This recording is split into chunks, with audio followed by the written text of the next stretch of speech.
Buffalo Bills and the Baltimore Ravens. With that, let's get up to M&T Bank Stadium in Baltimore. There to call all the action, we welcome in our broadcast team, Brandon Godden and Charles Davis. Coach, thanks. CA Sports coverage of the NFL brings us to the Inner Harbor and M&T Bank Stadium here in Baltimore, Maryland. Here's a scene a short time ago. The Ravens introduced to this sellout crowd, and through a sea of pyrotechnics, out they came from the tunnel.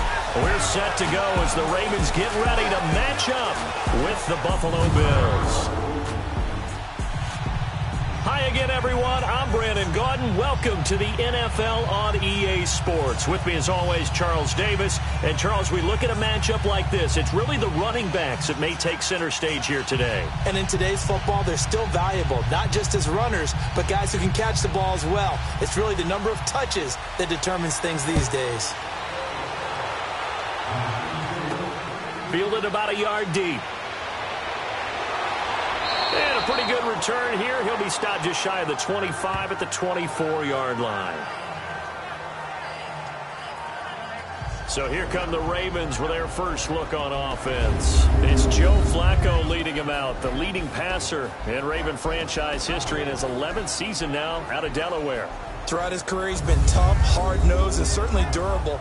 Only 6 starts missed in his first 10 seasons and played 16 games 9 times. But for the first time in his career, a little competition headed his way with first-round pick Lamar Jackson from Louisville set to contest for the #1 job.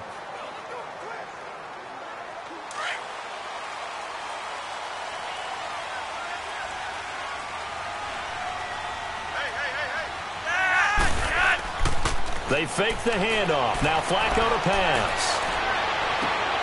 And this is going to be caught. He won the fight for the football. A really good pickup of 28 yards. There are so many things to watch for when you play defense. And reading your keys, you always hear about that, and having your eyes in the right place. Sometimes your eyes can fool you. How about that play action there? And it sprang the big guy, didn't it? Able to dump it over the top to him.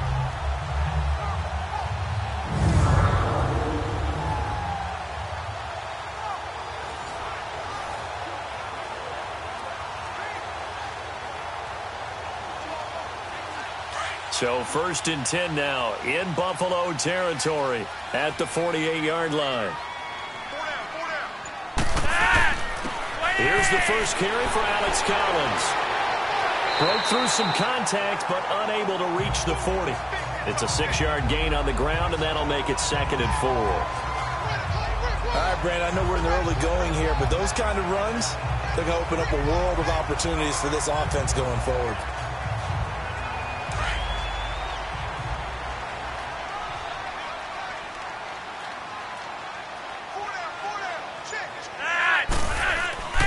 On 2nd down, Collins. And he lost the football.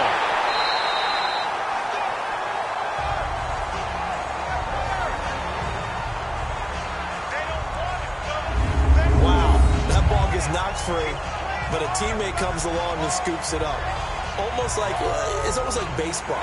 Guys at bat, people are on base in scoring position. One guy doesn't get him home. The next guy comes through and picks him up. And avoids the turnover.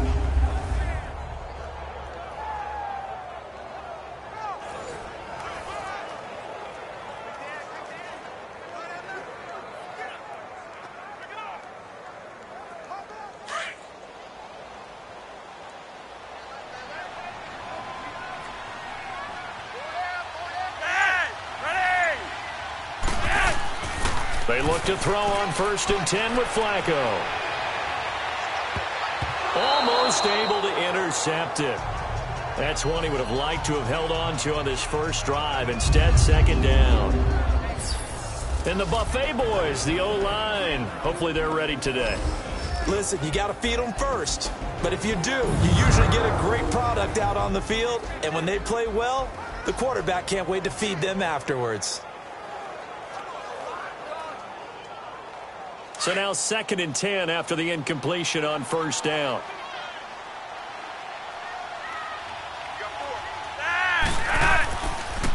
Here's Collins. And he'll get about 3 as he's brought down to the 28.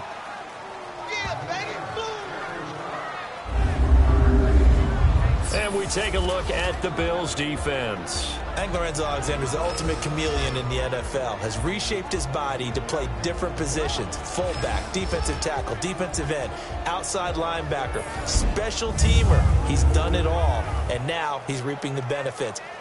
Fully entrenched as an outside linebacker in the NFL. They got to get to the 20 to keep the drive alive on 3rd down.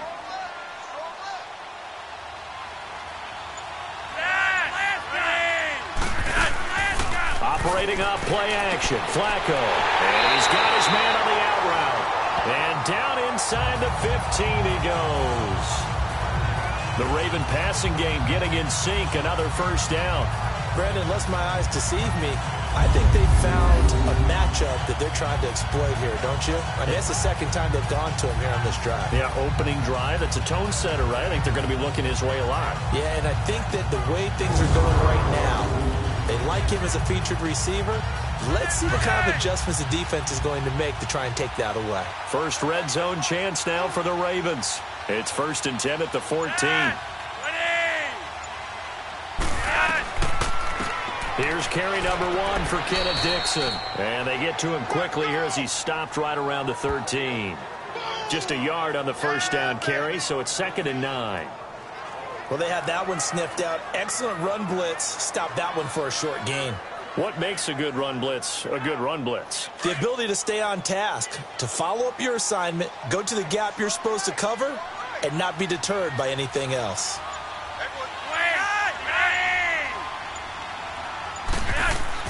Flacco here on 2nd down.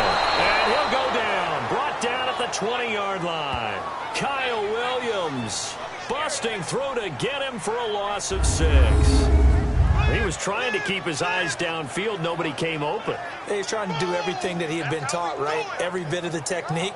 But if no one's open, there is no technique except make sure you hold on to the ball as you go to the ground when you're getting sacked.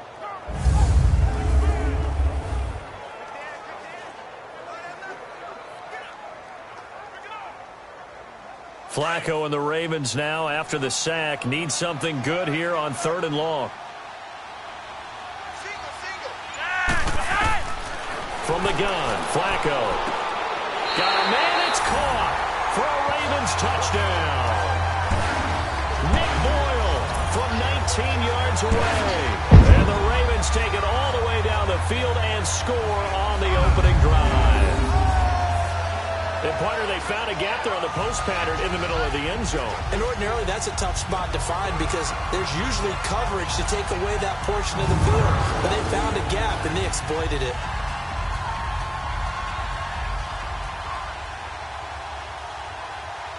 Justin Tucker for the extra point.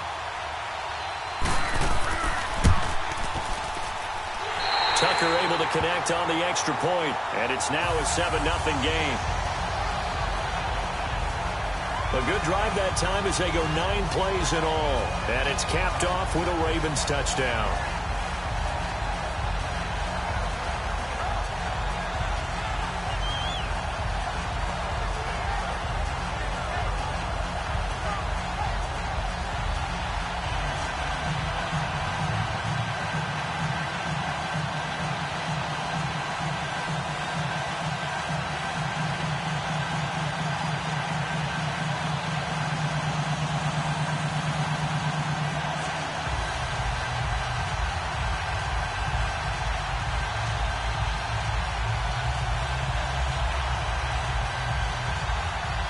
Here's Tucker now out to kick this one away. Here's Taiwan Jones on the return. And he'll get it up to about the 26-yard line, just across the 25.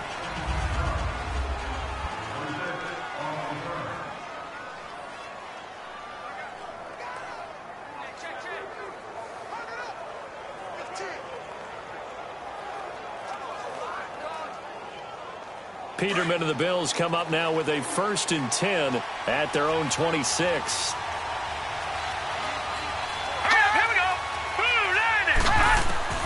Now Peterman on first down. And his first pass here is going to fall incomplete. Jeremy Curley, the intended receiver. And that'll bring up second down. Quickly now, here's the Buffalo offense. In the NFL, we love to talk about bloodlines and how important they can be. And for Zay Jones, he's got a terrific one. His dad, Robert, longtime linebacker in the NFL, big time with the Dallas Cowboys. And his uncle, Jeff Blake, a starting quarterback in the NFL at one point. Wonder if he played catch with Uncle Jeff in the backyard a few times growing up. After the incomplete pass here now, and 10. They go play action with Peterman. And that is incomplete here. Charles Clay is tied in the intended target, and it's third down. Charles, already trailing by touchdown early. This offense, how imperative is it for them to get points out of this drive? Well, they feel like they have to go ahead and match because of what was already on the board against their defense. But I think even more so, you just want to avoid 3 and outs. You want to be able to stay on the field for a little while, let your defense catch their breath a little bit, even if you don't score any points. Here's Peterman. And the Raven pressure too much. Down he goes. Terrell Suggs able to drop him for a loss of 2, and that'll bring up fourth down. And we say it all the time, have to be able to get rid of the ball sooner than that. You have to help your offensive line out. They're going to protect you as best they can. And if you're getting 3 to 5 seconds to throw the ball, they're doing a really nice job. But when you hold it and give up a sack, you're really almost discrediting their work.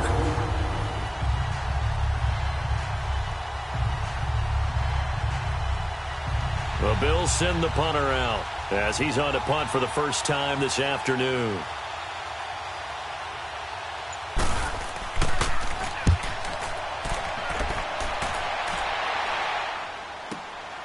Taking it about the 16. A big boot that time. 57 yards the official distance. And the Ravens, they'll take over.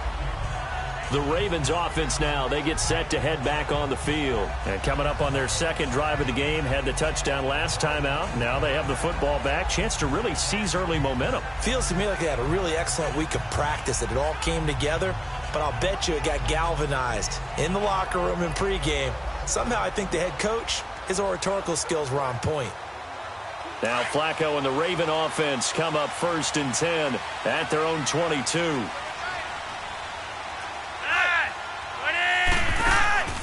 Flacco fakes the give, sets to throw. He gets this one to Michael Crabtree.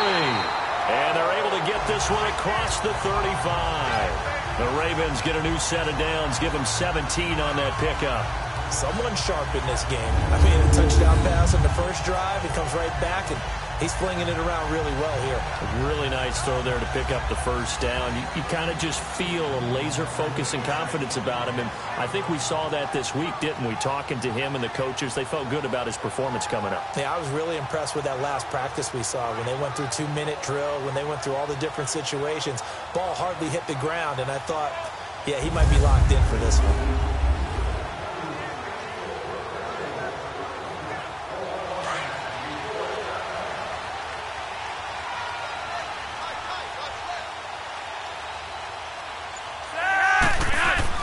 Throwing here on first down, Flacco. He's got the hook up to John Brown to the right side. And he'll bring it up here to right at the 40-yard line. Give him a couple on the catch. It's 2nd and 8. The goal of a wide receiver screen is get enough blockers in front to create a wall and let him pick his spot to run the football. How about the defense there, swarming to it and not allowing that to happen? Did not let him get downfield.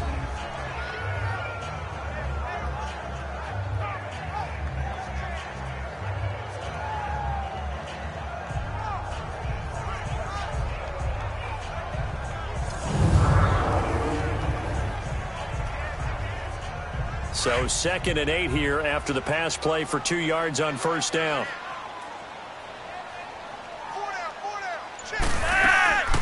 On the draw, Flacco to Dixon. And he will be brought down at about the 43 that time. Trent Murphy, the one to bring him down. The completion on first didn't get much, and now the run on second doesn't get a whole lot either. Well, if you're a good play caller, you've already looked ahead and anticipated this type of situation. Already down in his play sheet, trying to dial up a big third down play.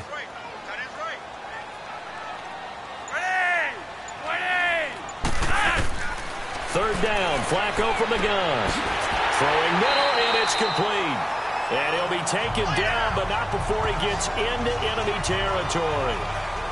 He had the touchdown catch on the last drive. Now he's got a first down.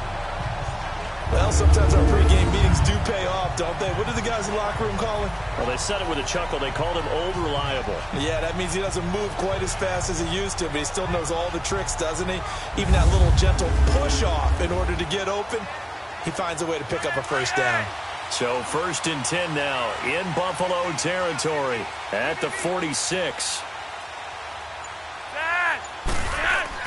1st and 10 here for Flacco. Out to the flat. That's complete to his running back. It's a loss of a yard there, and now 2nd down.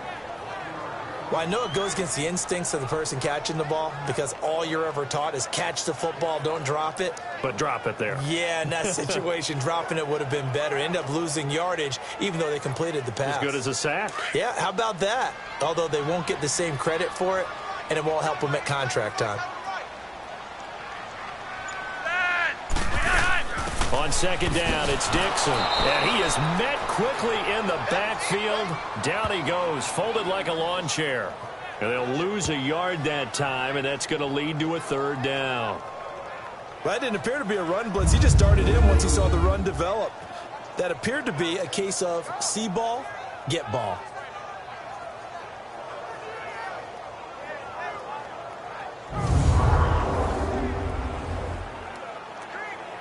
The last 2 plays each lose a yard. They'll try to move forward here on 3rd and 12. Operating out of the gun, Flacco. He uncorks it for Snead.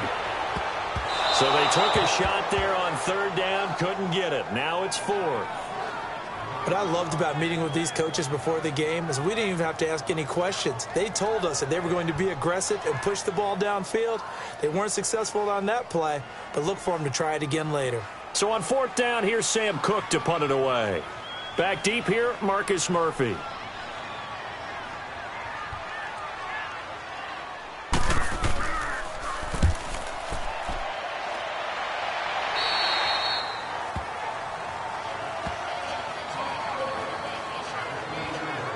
The Bills getting set to go. And our game's hit a little bit of a lull here, a little bit of a snag. Punts on back-to-back drives.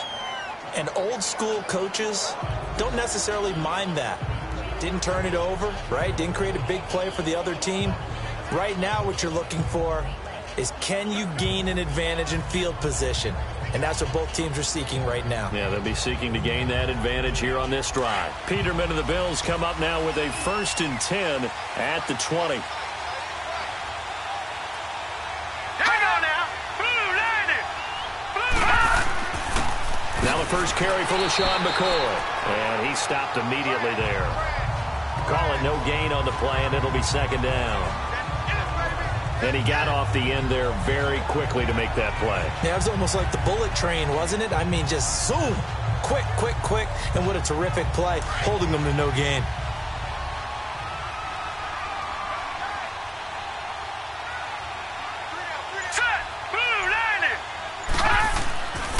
Again, it's McCoy. And that one blown up quickly as he's going to be stopped before he could even get started. He lost 2 there, and it's 3rd down. Yeah, that was a safety that came through and made the play, but there's no doubt in my mind, he hits like a linebacker. We see a lot of that in today's NFL, don't we? And that time we do indeed. A big hit for a loss.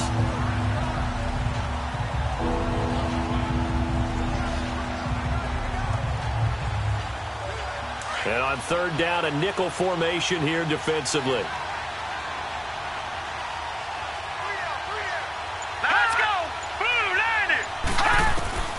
From the shotgun, Peterman gets it to Benjamin. It's caught.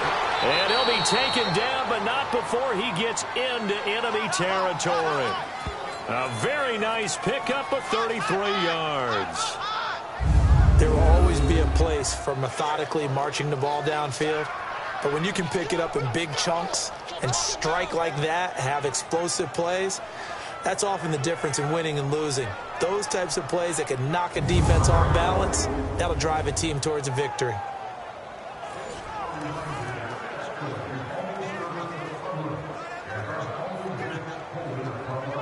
So in Raven territory now. Here's a 1st and 10 at the 49-yard line. All right, here we go. 3-19. Now a 1st down carry here for McCoy.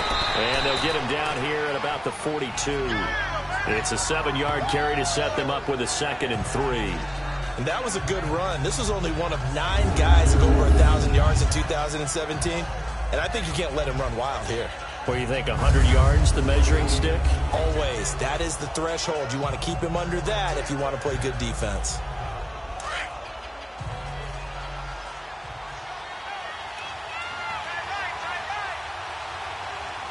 All right, here we go. Green, 39. On 2nd down, it's McCoy. And this carry not as productive. He's swallowed up at the line of scrimmage. The former Charger All-Pro Eric Weddle on the stop. He had a great read there from his free safety position. And, Charles, you know with those guys, it's all about their eyes. They have to be laser-focused. Yeah, I had to fake my way through it when I was playing, but now I can see exactly what they're doing. And on that play, he obviously had no presence to feel like he's being pushed for a pass. And without that, that allowed him to get up to the line of scrimmage and hold him to no gain. First carry for Chris Ivory. And this one's going to go the wrong way. Losing yardage back at the 42. A loss of a yard, and it brings up 4th. I wonder if they just kind of outguessed themselves a little bit trying to run it on 3rd down. Probably should have gone to the air to try and pick it up. Instead, the punting unit will have to run on the field.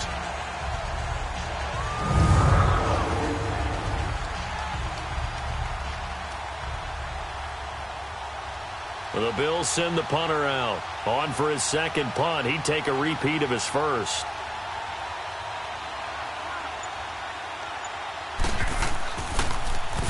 He gets this one away, and boy, it's another boomer.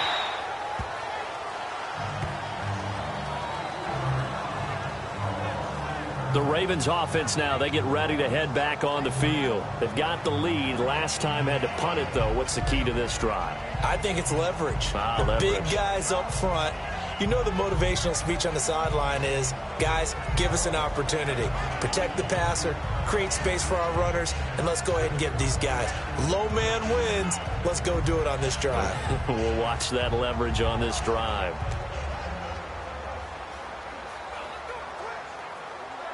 Now Flacco and the Raven offense come up 1st and 10 at their own 19-yard line.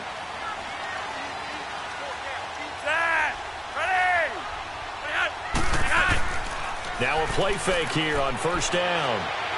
In trouble here, and down he goes. Back at the 8-yard line. Matt Milano coming hard from that linebacker spot. He drops him for a loss of 11. Well, so much for setting the tone of the drive offensively. Giving up a big sack that loses that kind of yardage, not a great start.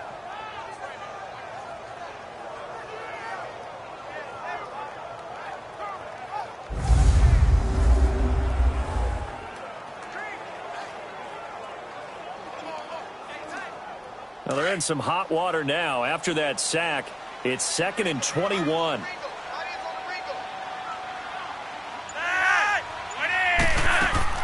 They'll run it now out of the gun. And a short gain here across the 10 to the 12. Tackle made there by Matt Milano. We haven't seen much from him running the football here in this 1st quarter. No, you're right about that. We haven't seen much of him at all so far. They've stacked him up pretty well, but when you're trying to run the football, sometimes you got to play the long game. Keep handing it to him, and some of those runs that aren't working now, they turn into 6, 7, 8, and maybe more later on. 3rd and long for Joe Flacco. And incomplete. The contact made the ball roam free and brings up 4th down. Nice play there to force the incompletion. And to me, one thing's for sure. When you're the underdogs and you're playing on the road, you absolutely have to get takeaways. You've got to get the ball from them. Yeah, win that turnover battle, going to be key. They didn't get one there, but you get the feeling they keep making plays like that, they might just get a few. Yeah, once you get one, defensive teams think they come in bunches. On is the punter, Cook, who sends it away. That'll be put in the books as a 53-yard punt. And the Bills will take over the football with a 1st and 10. The Bills offense coming out, ready to take over. The last couple of drives have ended in punts. Maybe the crowd minds that, but you're a defensive guy. You're okay with a couple of punt drives. Listen, I'm the guy that loves a 0-0 pitch game. All right, in baseball, I can handle that going into the 7th inning. I think the crowd, though, they want to see a little bit more excitement. Let's see if someone can break something free on offense and get going. Offense at a premium the last 2 drives. Peterman and the Bills come up now with a 1st and 10 at about the 32. Here we go now. Blue line. They'll start on the ground with McCoy. And able to use his stiff arm for a little bit of leverage before he's taken down. A pretty good gain. Give him 10 yards on the pickup, and it'll be 2nd and very short. Charles, I think sometimes maybe we take Lesean Mccoy for granted. Been in the league since 2009. He's played 12 or more games every season as a running back. 30 years old this year. What do you see for his future? I still see a very bright future for him, and you're exactly right. We do kind of take him for granted. Remember, he was with Philadelphia. Then he goes to Buffalo. Buffalo goes through the playoff drought before last season. And the Eagles, they win a Super Bowl without him. So, yeah, we forget just how special he is. But I do think with his running style, he's got and he is going to wind up losing yardage here, as that will take us to the end of the first quarter of play.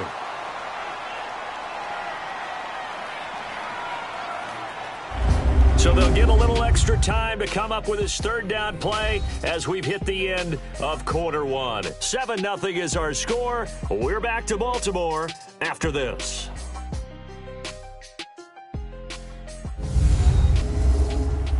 The NFL on EA Sports is fueled by Gatorade, the sports fuel company. They've got it 3rd and 10 here to start things out.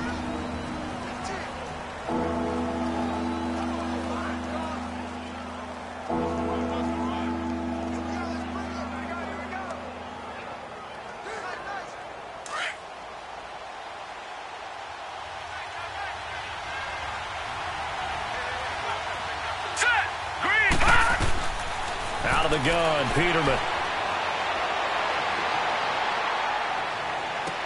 And able to find Curley. Well, he's taken down, but not before picking up the first, thanks to a flashy little spin move. 23 yards on the play. Never make the mistake that the slot receivers, especially the little guys like we're watching here, are just quicker than fast. A lot of them combine quickness and speed, and they catch a lot of footballs, as we just saw there.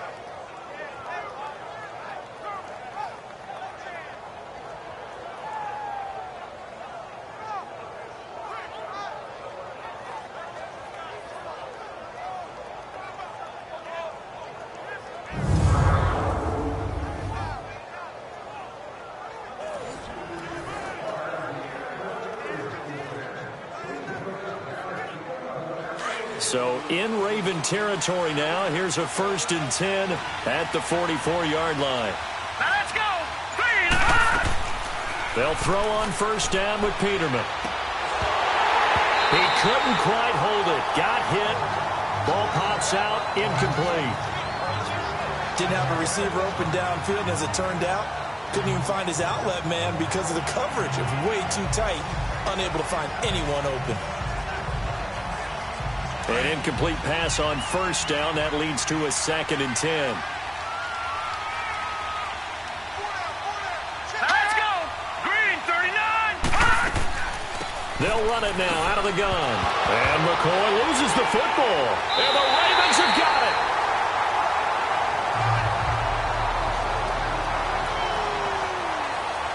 So the defense there, opportunistic. It's nice to give them credit, isn't it? Because so many times it's more a matter of what the offensive guy didn't do. Didn't secure the ball, didn't cover up. In this case, let's just give credit to where it belongs. Knocked it free, made a big play.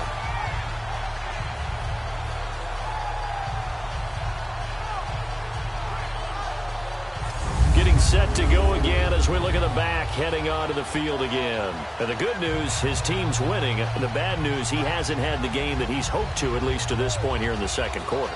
And a lot of that is pride, because these types of backs want to be in the center of all the action and leading their team to victory. They'll take the win right now, hoping to jump his game up as this one moves on. And he probably wants a little bit more of the spotlight going forward. So they need to determine if that knee was down before the ball was coughed up. And they also wanted to make sure that the ball was possessed as they were going through it, that the ball wasn't working its way free before the knee hit the ground.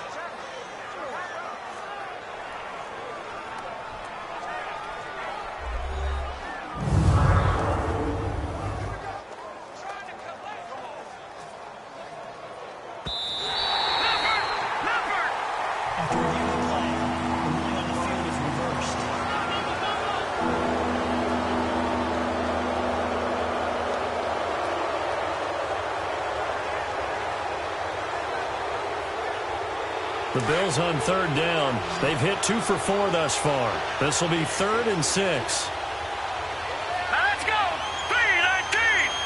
3-19! Following the fumble recovery, it's Peterman. And he's got his man. It's the tight end Clay.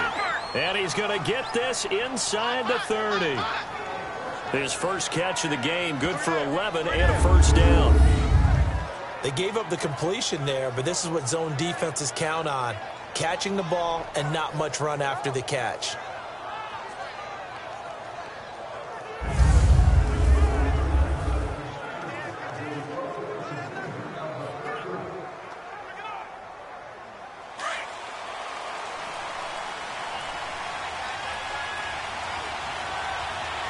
Let's go!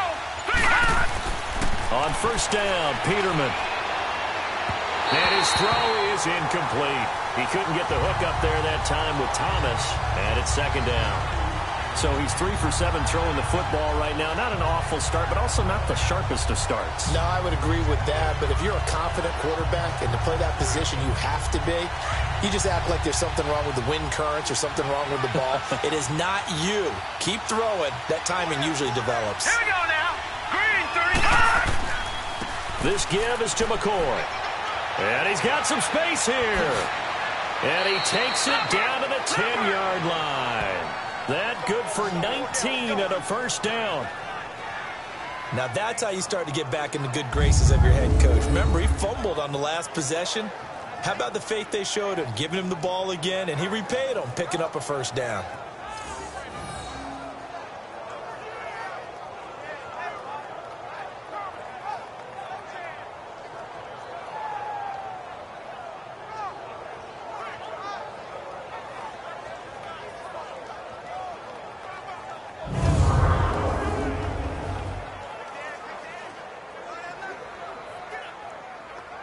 First trip to the red zone for the Bills. They've got a first and goal from the 10-yard line. Now McCoy. And he maneuvers his way down to the 3-yard line. A good run of 6 yards there. Gets him closer to the goal line with second down coming up. Some good strong running right there. Some power and some explosiveness just about got him into the end zone. So the ball position now at the 3. Here's second and goal. Here we go. 3-19. On the ground, Ivory. And the D not yielding much there. He's only going to get a yard to about the 2. 2 straight shots on the ground. Now on third, do you go to the air? I think the possibility exists, and if you're doing it, you're probably going play action since you ran it twice. But I often think that second down is the time you go play action and throw the ball. I say commit to the run and think about it being 4-down territory. Ivory. And he takes it in across the chalk for a Bills touchdown. Chris Ivory taking it in from 2 yards out. And the Bills are an extra point away from tying the football game. Able to punch it in on third down makes it easier for those guys on the sideline. They didn't have a 4th down decision to make. Yeah, could you feel the exhale? Because they were already thinking ahead, as all the good coaching staffs do. Anticipating, will we have to make the call? They already had it lined up. Never even got to it. Stephen Hauschka for the point after.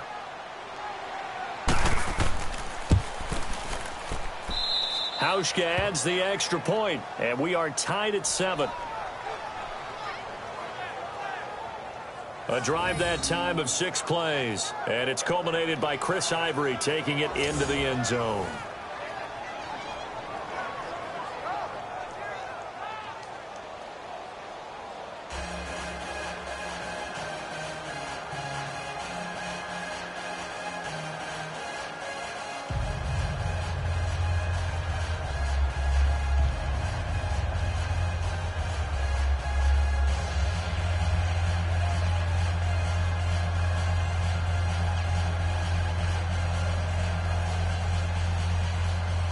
So we're right back where we started, all even as the kick's away.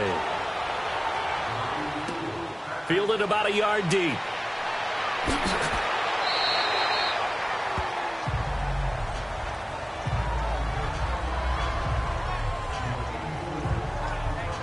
The Ravens offense now, they get set and head back onto the field. And hoping to do better than they did their last possession when they punted the football. Appeal to the vanity of your offensive line. Tell them that they control your fate. Leverage guys. Win the line of scrimmage. If you do that, you start to win first down. You win second down. And guess what? You start accumulating first downs. And that's what they need in order to not punt the ball again. Now Flacco and the Raven offense come up 1st and 10 at their own 24. They'll begin the drive with Collins. And forget about finding a lane. He barely had time to look up before he was planted in the backfield. Moving backwards on 1st down, never a good thing. What does that do for the mindset on 2nd down? Well, it changes your play call, definitely, because as a play call, you're advancing yourself thinking, okay, we're going to get a gain here. Now you've got to go back in reverse, come up with something to pick up not just the yardage lost, but gain a few extra.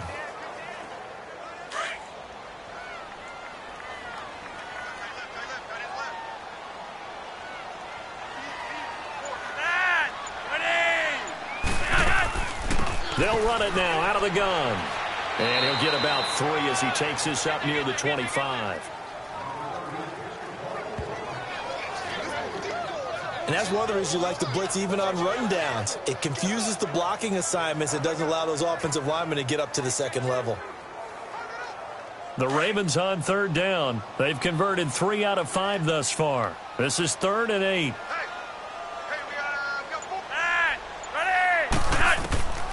Flacco from the gun. And that is incomplete. I think he's a little trigger happy right there, and it turned into an ill-advised throw into their zone. Well, we know he has confidence. He'll throw it any place, anytime, anywhere. That time it fell incomplete. Here's Sam Cook now as he's on to punt for Baltimore.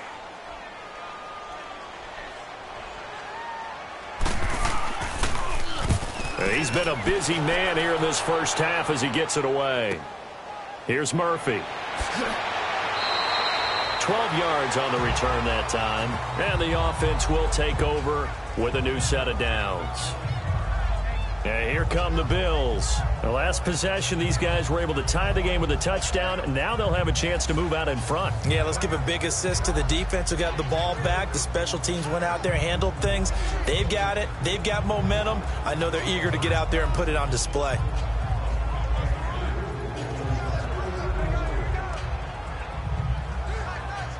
Peterman and the Bills come up now with a 1st and 10 at the 34.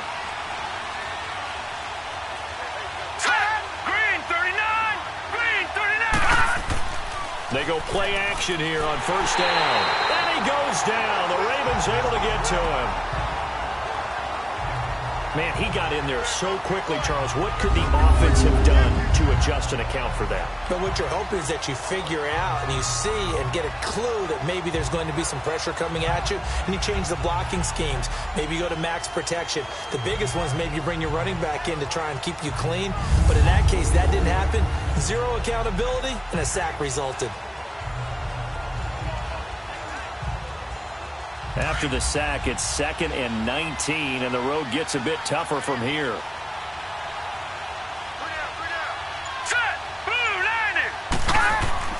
A give to McCoy. And he will lose yardage and be backed up to the 24. It'll be a loss of a yard, and they're going to be staring at a 3rd and long here. Brandon, with the last couple of plays for the offense not being good at all, My thought process as a coordinator, get the ball in the hands of my best player and see if I can salvage anything out of this drive.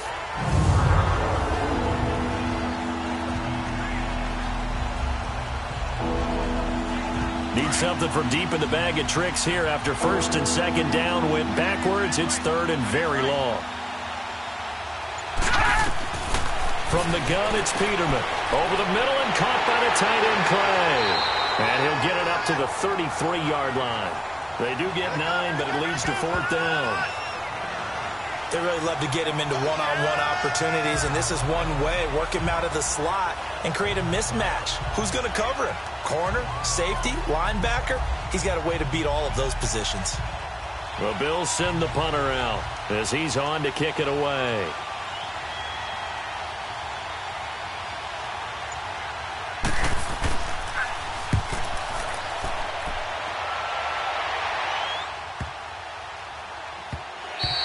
And no one there to stop it. Hits at the 8, but it carries all the way into the end zone for a touchback.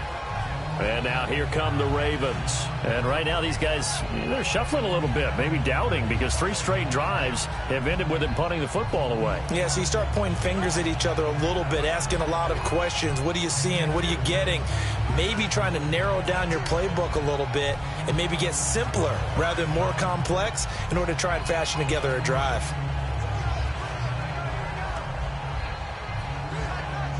Now Flacco and the Raven offense come up first and 10 at their own 20-yard line.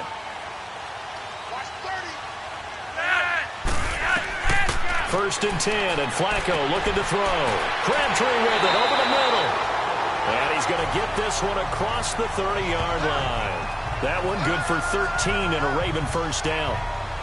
That was a nicely run slant route, and what the receiver's trying to do is make the defender think he's going upfield for a deeper route, and then breaks it off, usually after about 3 to 4 steps, and cuts towards the middle of the field. And now what he's trying to do is use his body to keep the defender away from the football and give the quarterback a really nice target.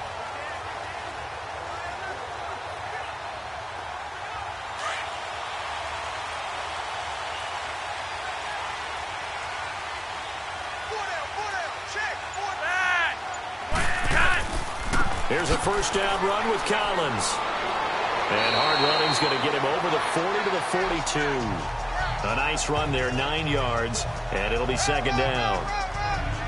And there we saw one of the downsides of blitzing during a rundown, because sometimes you get out of your gaps. You don't fit the run quite as well because you're headed towards the ball carrier with abandon.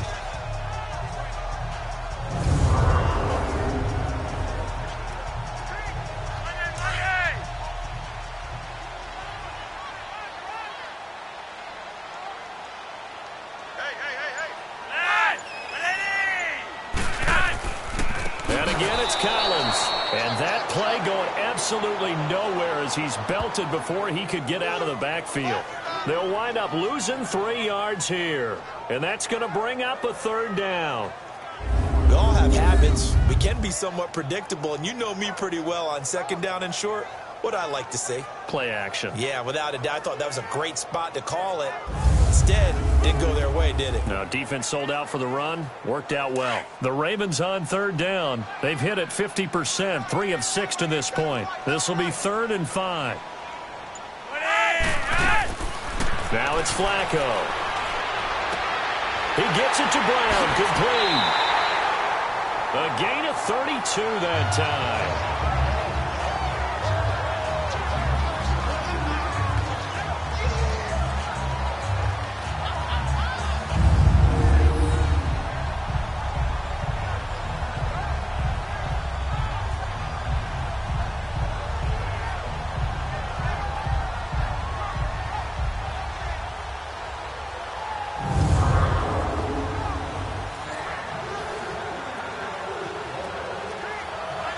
So first and 10 now in Buffalo territory at the 30-yard line.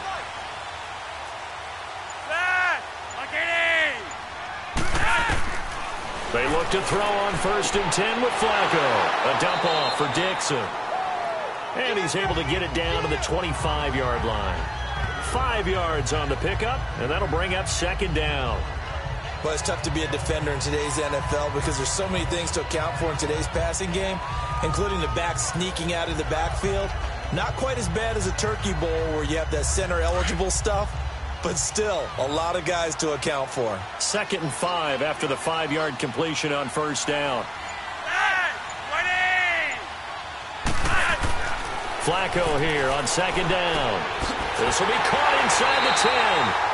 And he gets it all the way down inside the 10 to the 5-yard line.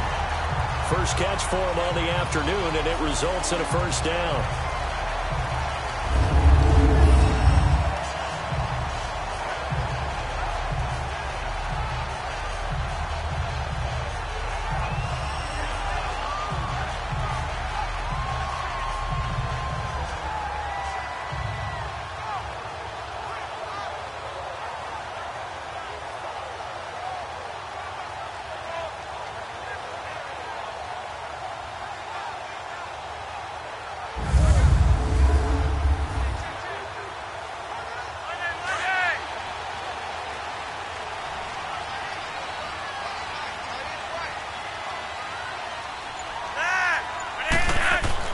Flacco will take to the air again. And this is caught. Touchdown, Baltimore. Nick Boyle with his 2nd touchdown here in this first half. And the Ravens are in for 6. Now he's having a nice little first half here, partner. And it's a first half that leaves us anticipating what can still come. I mean, 2 touchdowns already here through the 2nd quarter. There could be plenty more before this game is over. Tucker now to add the point after. Tucker with the extra point, and that makes the score 14-7. So that winds up a 7-play drive all told, and it's capped off by the Baltimore score.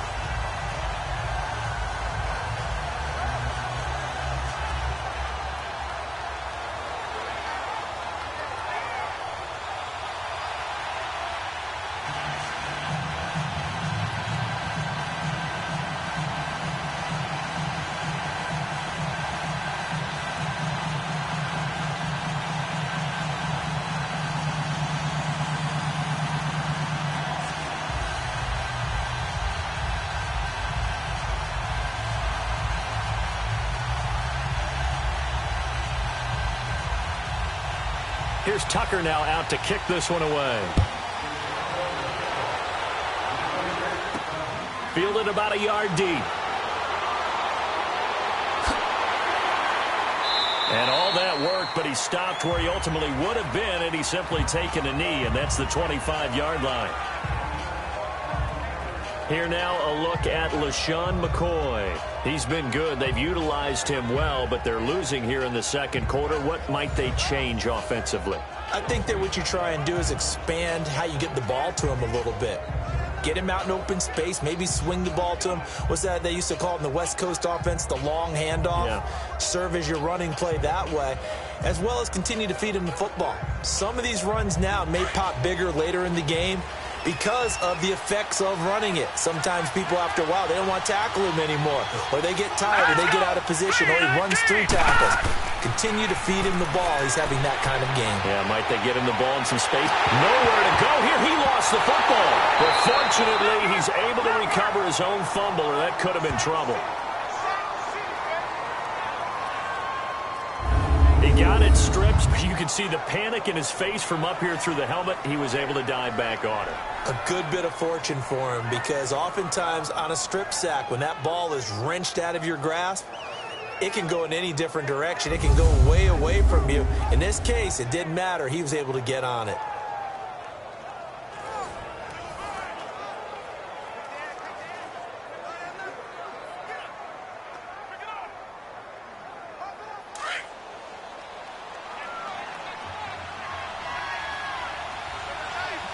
Let's go!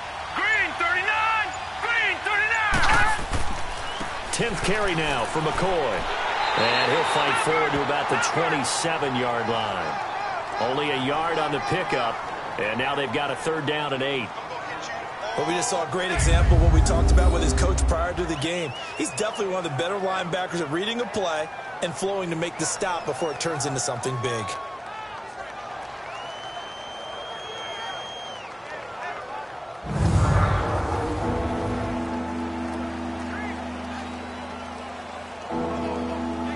The Bills on third down. They've hit 4 of 7. This is 3rd and 8. Hurry up, here we go. Blue line it. Blue line it. To throw is Peterman. And he couldn't hang on to it through the contact. Incomplete. It's always a goal, and it's really nice defensively when you can rally to the football and make sure there's enough contact to force an incompletion. Force an incompletion and force another punt. The Bills send the punter out. He's been terrific so far.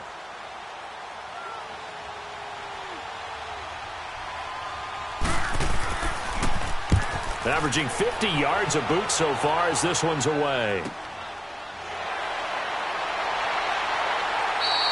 That'll be a 50-yard punt with 8 on the return. And possession will switch hands, 1st and 10. And now trotting back out with the rest of his offensive mates, the big tight end. And what can they do to better account for him? Because they haven't accounted for him well so far as we see here on your screen. They may have to draw up coverages they haven't run so far. They have to create something on the fly because he's beaten everything. And when you watch this game unfold, you keep thinking to yourself, is it 2 men, 3 men, maybe even a 4th guy may have to go and account for him. But right now, he's shredding the defense. Yeah, 2 touchdowns, over 100 yards. Now Flacco and the Raven offense come up 1st and 10 at their own 28-yard line. The drive starts with a run by Collins. And room to run as he's up past the 35-yard line. Just what you want on a 1st down run. Call it 8 yards. And it's 2nd and 2.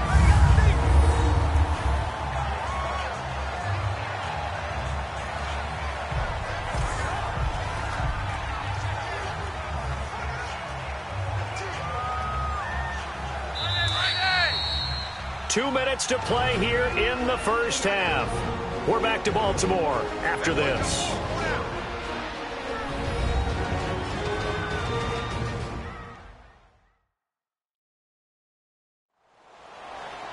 We remind you that coming up at halftime, we'll pay a visit to Jonathan Coachman. He's in Orlando, and he'll have our EA Sports halftime report.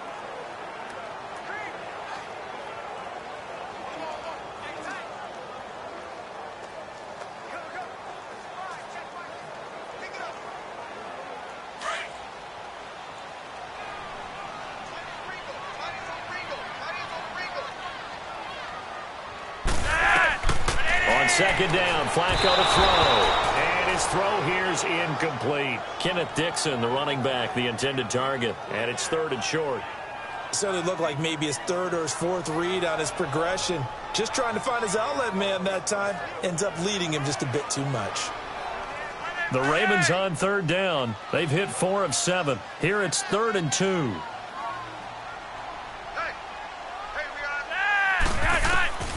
From the gun, Flacco. And he's got Snead. And he will have 1st down yardage as he's brought down at the 41. They get 5 out of that one, and it moves the chains. Nice catch right there. Brings to mind the sentence, when in doubt, find your veterans.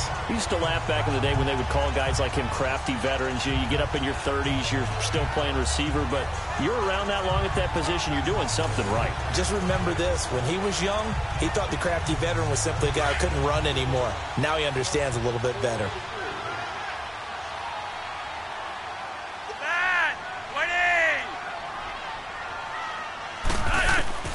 On 1st down, Flacco. And they will not get the connection there. It's incomplete. Before the game, they were running the route tree about as efficiently and effectively as we could have possibly imagined, but sometimes the passes just go awry. Yeah, let's face it. When you're running the route tree in pregame, you don't have defenders breathing down your neck. You don't have defensive backs making plays on the football. Hard to replicate the intensity of the game in pregame. 2nd and 10. Flacco once more. And it's a short one here, complete to the tight end. And he'll get up near the 45. They'll spot it at the 44. That was an okay hook up there with his tight end, but unfortunately, they didn't get the kind of yards they had hoped for. That's going to bring up third down.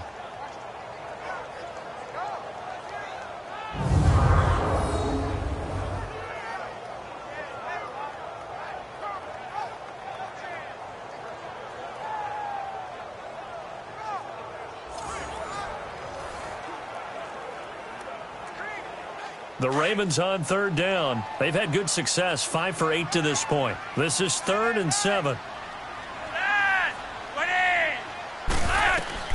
And again, it's Flacco to throw. Now they go screen. It's complete. And now the Bills are going to stop it as they call the timeout. As the clock shows 50 seconds to play here in half number 1.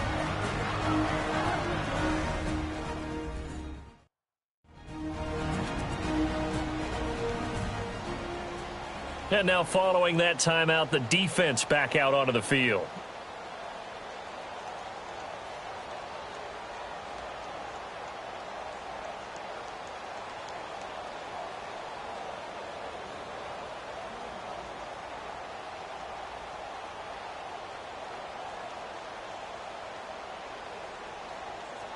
Here's Sam Cook now, as he'll punt it away for the 4th time today.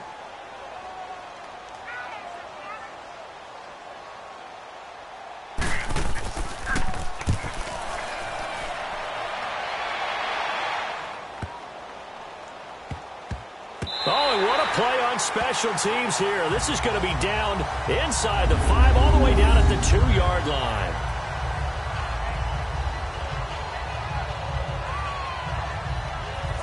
The Bills offense now, they get set to head back on the field. These guys had to punt their last possession, and that's become too familiar of a refrain. Too many of these drives just wound up going nowhere. But you know how in baseball, when the pitcher gets a base hit and he's on base, they bring his jacket out to him to keep him warm?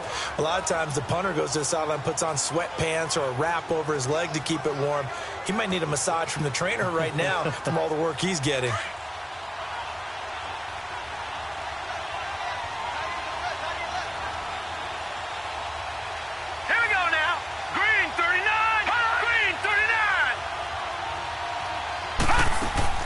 Now Peterman back into his end zone. Oh, he's got a man wide open, complete.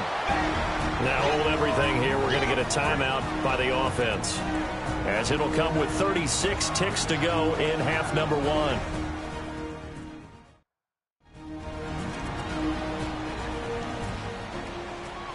So the offense took the timeout. Looks like they're ready to go as we get set to resume the action.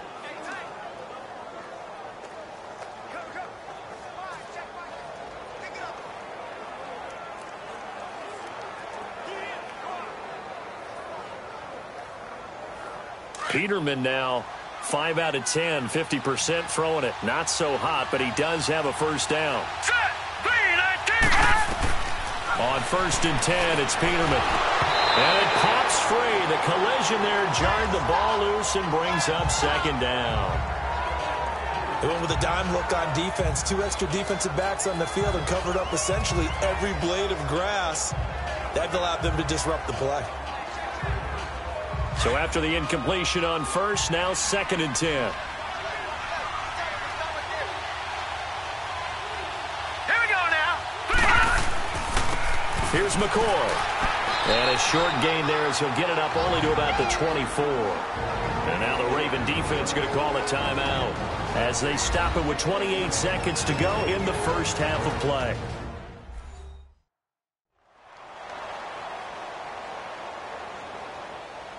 All right, so the timeout over and all 11 men back out onto the field for the defense.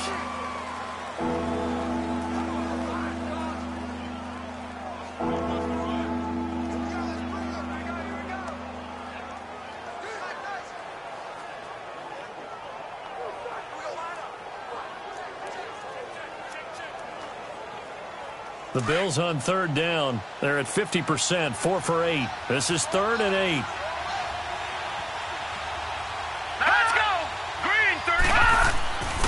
They'll go again to McCoy.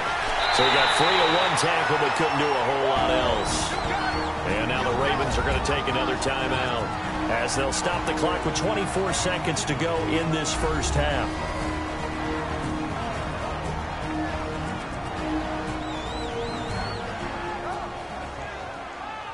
The defense, they got a little bit of a breather. Now they're back and set as we resume play.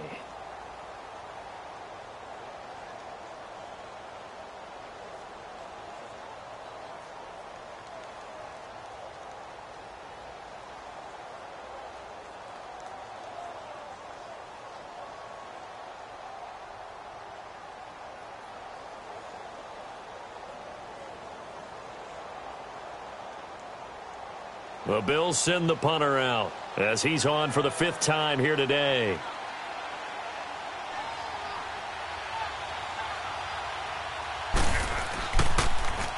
And he deserves a bronze leg as he gets this one away.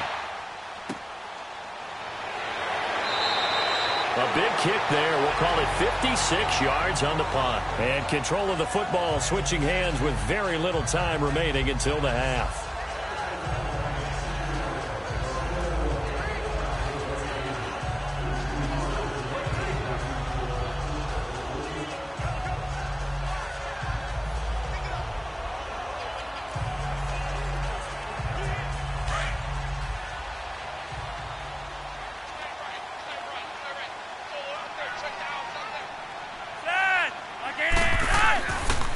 They run with Collins.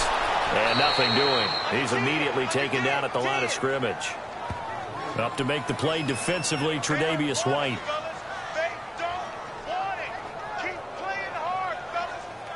So we're at halftime here in the Inner Harbor with the hometown Ravens on top. As we send you down to Orlando where Jonathan Coachman has our EA Sports Halftime Report. Coach.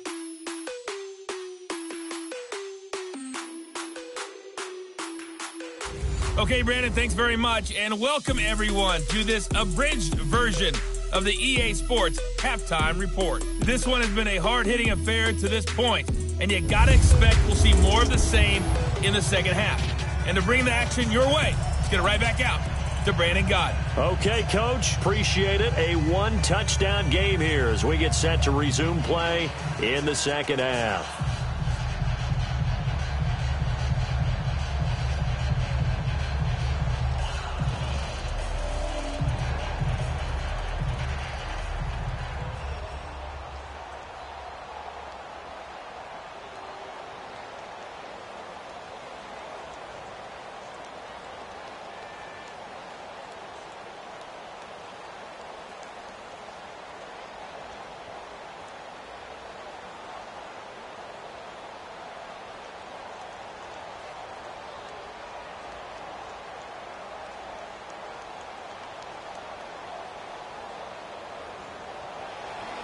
Both teams appear ready for the fight ahead, and we resume action here in quarter number 3.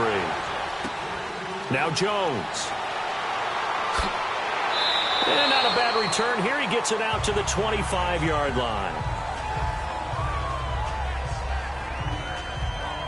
Out come the Bills now as he'll go on offense first here in this third quarter. They're down here, but very much in this game. What's the tonality of a coach's talk when a game is within striking distance like this at intermission? Typically what they're doing is emphasizing the things that went well in the first half and wanting more of that. Sure, you've got to go over some of the errors and clean up some things because there's a reason you're down. But overall, I think they want to stay positive, stay up with this team. We're just starting the second half, and we've got the football. Let's go ahead and punch it in, and then we'll take it from there. See how that recipe works. Now it's Peterman. Wide open receiver complete. And down he goes, but he takes it up to the 40. 14 yards, and the Bills will get a new set of downs.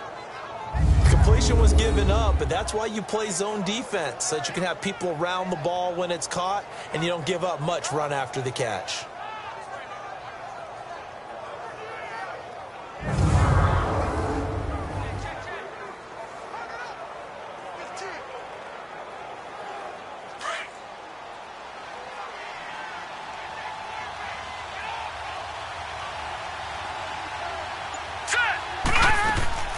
Play action. Now Peterman. And caught by Curley. And taking it across midfield and inside the 45. The Bills passing game getting them down the field. They've got another first down.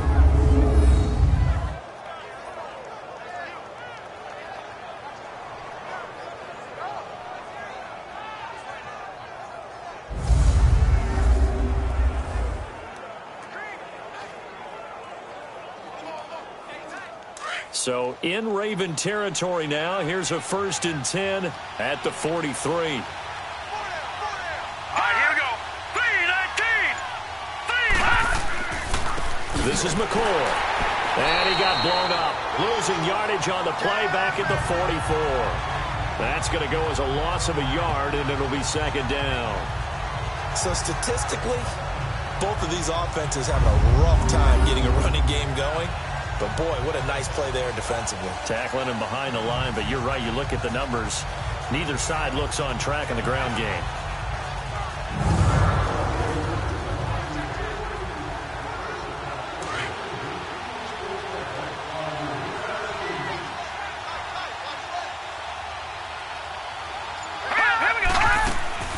They'll run it now out of the gun. And that play will go nowhere. Losing yardage back near midfield at the 49. That'll go as a loss of 5. And they're going to face an uphill battle here on 3rd and long. He already has 2 sacks to his credit. Now another tackle for a loss. And you know how you can always identify who was supposed to block him?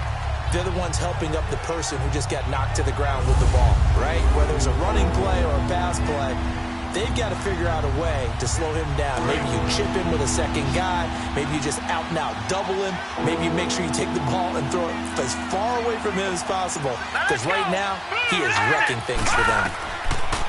3rd and long, it's Peterman. And this is going to be incomplete. Let's face it, you can run the route tree as many times as you want, get in sync, practice it, do all those things. But once you get to game speed, it doesn't always time up quite that well. That one goes incomplete. The Bills send the punter out as they're forced to kick for the 6th time today.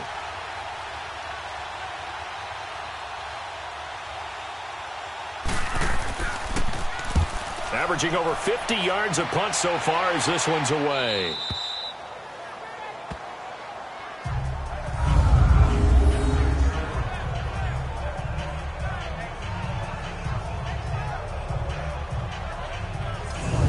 Offense getting ready now for their first possession of the 2nd half. They were able to get the ball back here, didn't surrender any points. Now they'll look to add to that lead. Now, how about the boost the defense gave them? Going right out on the field, shutting them down, not giving up any points, and turning the ball back over. They want to do their part now and show them a little respect and some gratitude by scoring some points. And to get a little more cushion. Now Flacco and the Raven offense come up 1st and 10 from back at their own 10-yard line. Throwing here on 1st down. Flacco. Throw left side, caught by the tight end, Hurst. And a nice gain of 21 yards. Not too many teams will use a first-round pick on a tight end, so you know that when one does, he's got to be pretty darn special. A small example of why they took him in the 1st round there. Nice little catch and run to get the good yardage.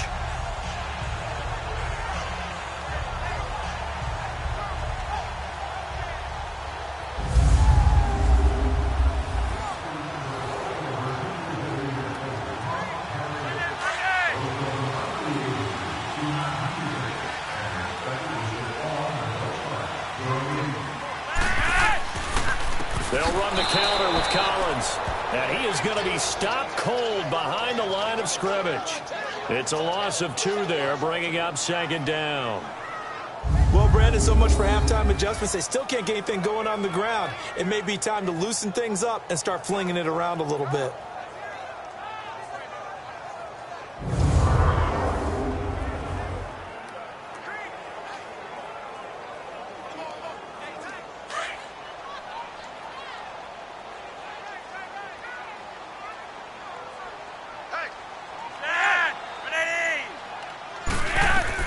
Second down, Flacco now. It's caught by Crabtree. And he's brought down, but not before a really nice stiff arm to create a little space. 6 yards is the pickup, and that'll lead to a 3rd down. And that's one of his advantages. You hear the calls for a penalty, but I just don't think so. I think in this situation, the defender was making sure his guy couldn't hold on to the football. So I don't see anything that warranted a flag. No, I'm with you. There was contact, but I'm happy they kept that flag in the back pocket.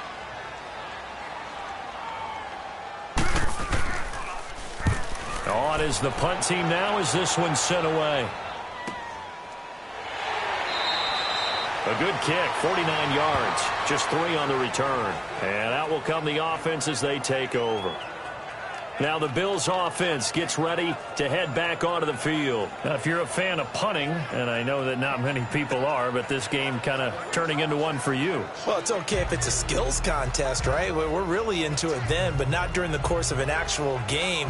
This has turned into a field position game, though. Sometimes the better punter may actually determine the outcome. Peterman and the Bills come up now with a 1st and 10 at their own 18.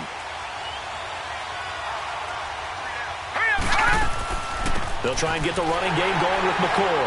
And he's going to be met at the line of scrimmage and taken down. Officially no gain on the play, and it's 2nd down. But he was stopped on that play. But he's had plenty of carries all afternoon. Every now and then the defense is going to win one, but I don't think they'll shy away from handing it to him the rest of the game.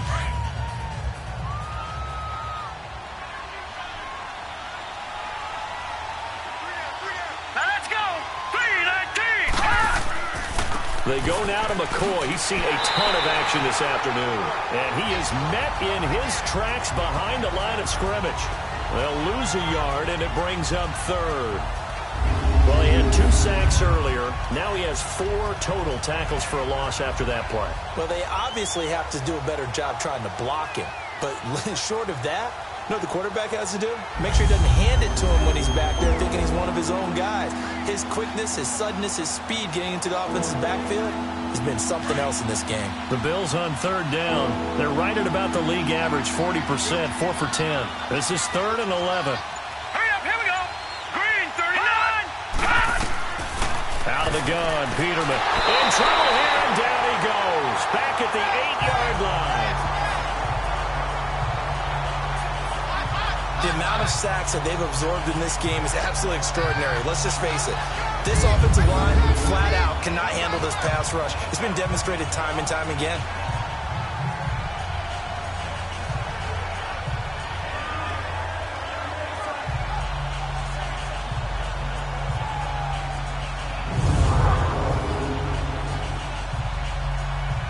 The Bills send the punter out as the drive goes backwards, so he's on to punt it away.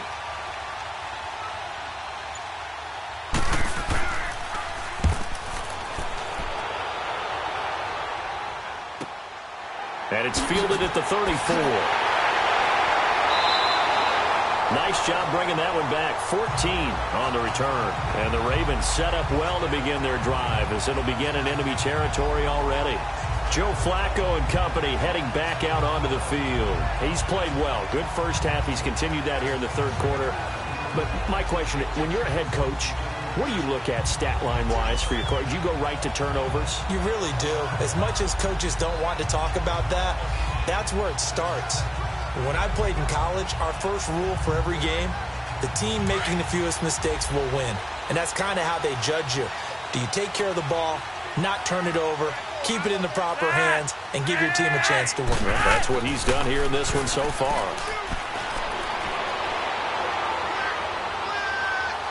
Now a hit, and Flacco drops the football. It's loose.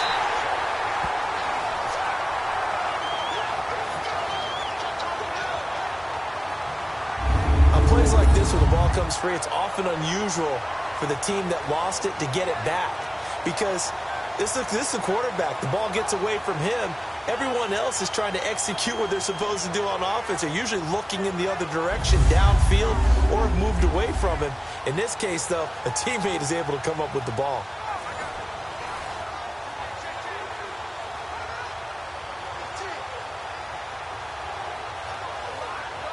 So they had the big loss on that first down pass play and facing a 2nd and long.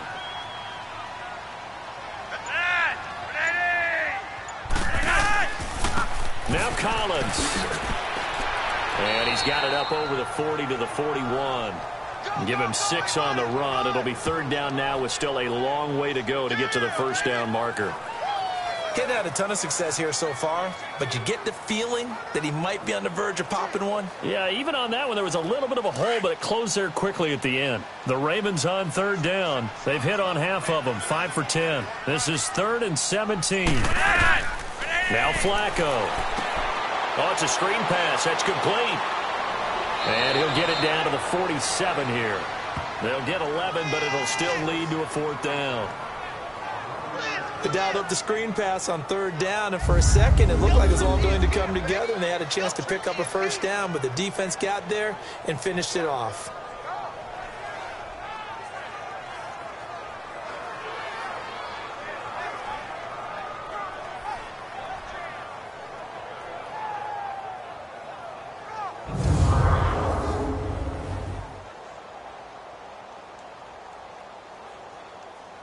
Here's Sam Cook now as he's on to punt for Baltimore.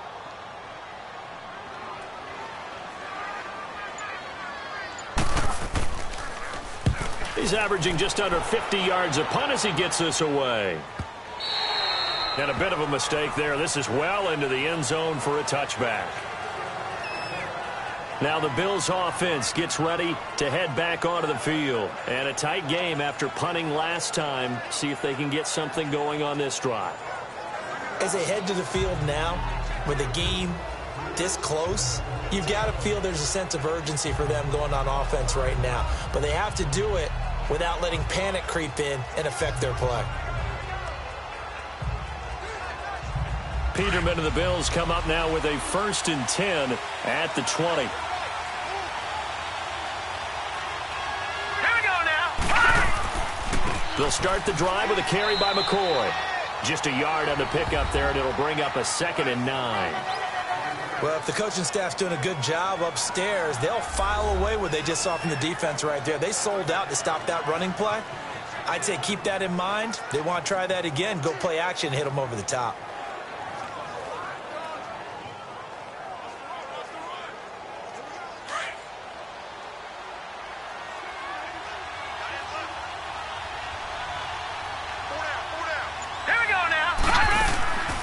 They'll run it now out of the gun. And he'll get about 6 up to the 27-yard line. Frustrating for a defense, energizing for an offense. Finding a way to create that type of yardage in your running game, that'll make the guys carrying the ball very, very happy. Now the Ravens bring out an extra defensive back here on 3rd down. Could be a blitzer.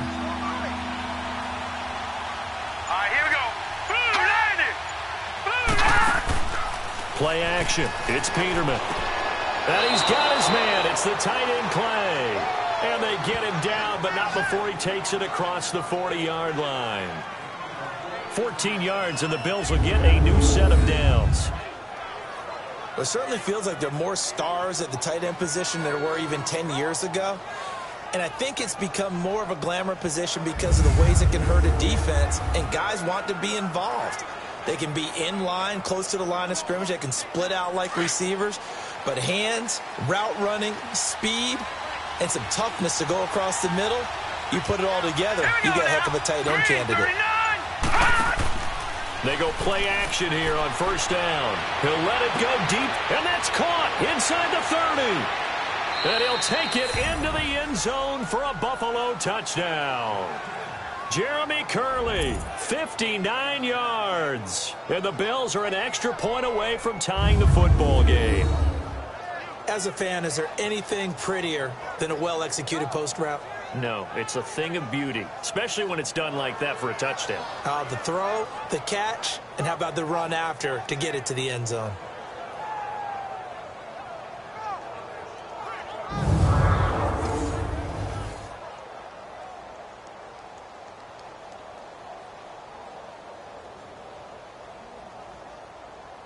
Hauschka now for the extra point.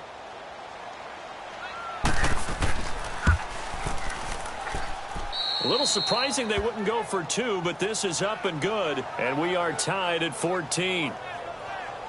A 4-play drive spanning 80 yards, and it ends in a Buffalo touchdown.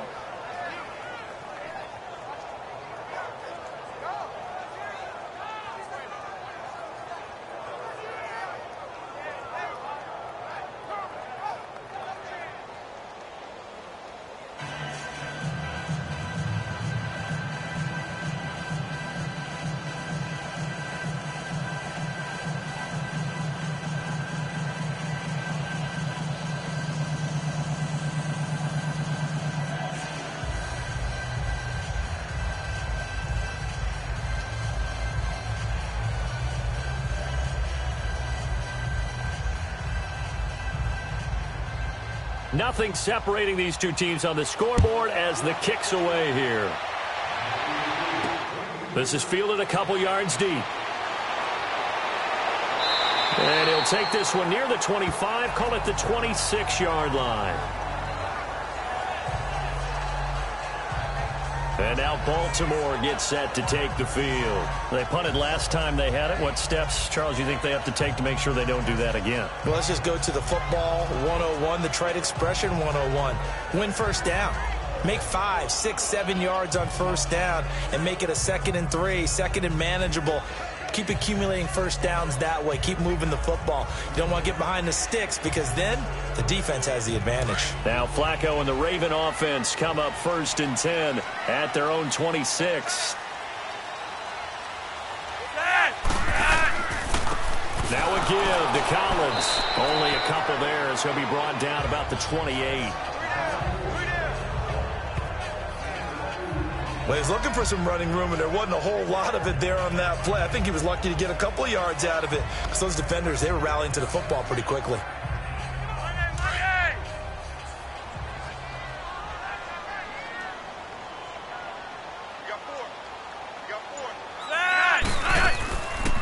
They'll run it now out of the gun. They'll only get a couple up to about the 30. I do know from experience that when you slow down someone's running game, you're now doing the dictating on defense. And guess what? Now you're getting ready to tee off on their quarterback because they have to throw it all the time. But you still have to be alert for the draws and other plays of that nature to make sure you don't get hurt.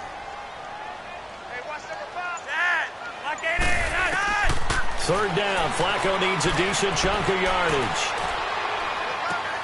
And he fires one that's intercepted. Picked off near the 34. And he will score. Touchdown, Buffalo.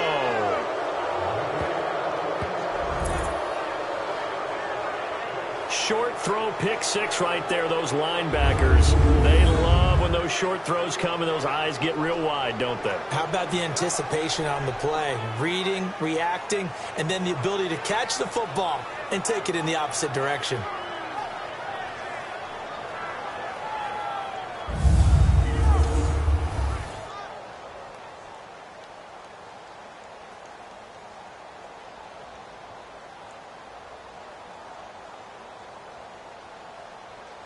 Now Hausch could attack on the extra point.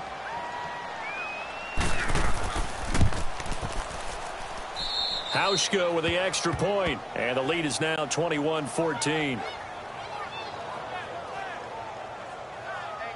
A heck of a play there defensively, getting the interception, navigating his way into the end zone for the touchdown.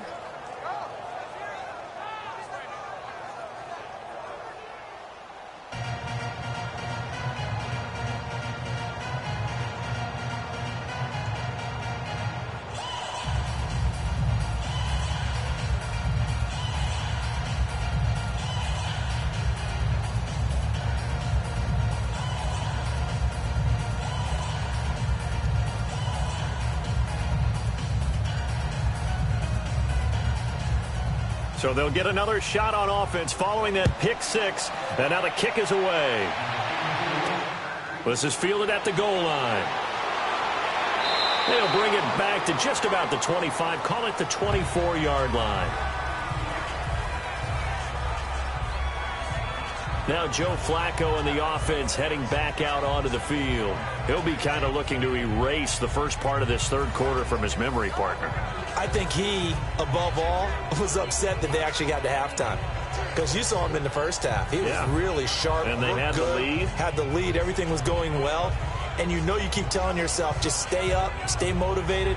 But sometimes that halftime can kill your mojo. Yeah, now he's had an interception, a fumble. We'll see what he does here. Now Flacco and the Raven offense come up 1st and 10 at their own 24. They'll start the drive with Dixon. And he'll work his way across the 30 to the 32. A good run there on first down, and it'll leave him with a 2nd and 2. First play of the drive, let's give credit all around. Excellent blocking, but the guy carrying the ball, he was the finisher. A really nice run.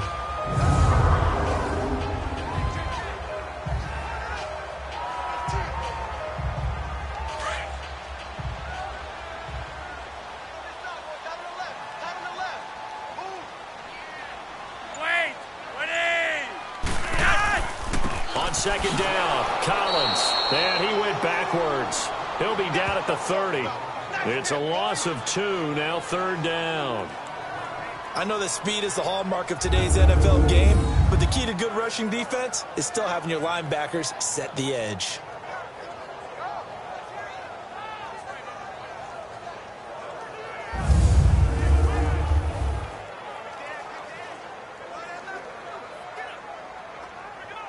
Extra DB on the field for the Bills here on third down. Yeah, maybe thinking pass. Flacco from the gun. And that is incomplete. I'm not sure we could spot any tendency here on this third down. They could have run it or passed it. Either one was available. They chose to try and get it through the air, but they were unsuccessful. Here's Sam Cook now as he's on to punt for Baltimore.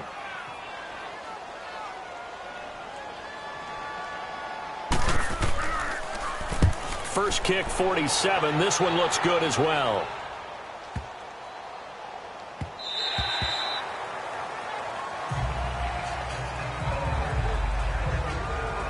Here comes Nathan Peterman out for his next drive. He is looking to help his team build their lead after trailing at halftime. They've got to like the spot they're in right now. They have to love it, but as you and I both know, cliche alert coming here. You're only as good as your last possession. Yeah. But I think that they like, as you said, the spot they're in and how confidently they're playing at this point. But again, just a one-possession lead, looking to expand that now. Peterman and the Bills come up now with a 1st and 10 at their own 20-yard line.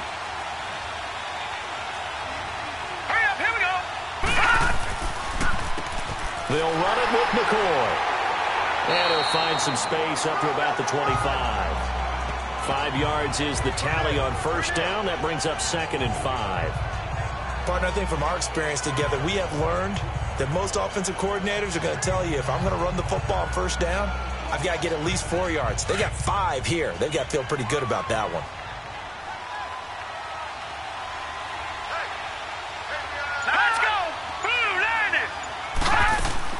Now a 20th carry here for McCoy.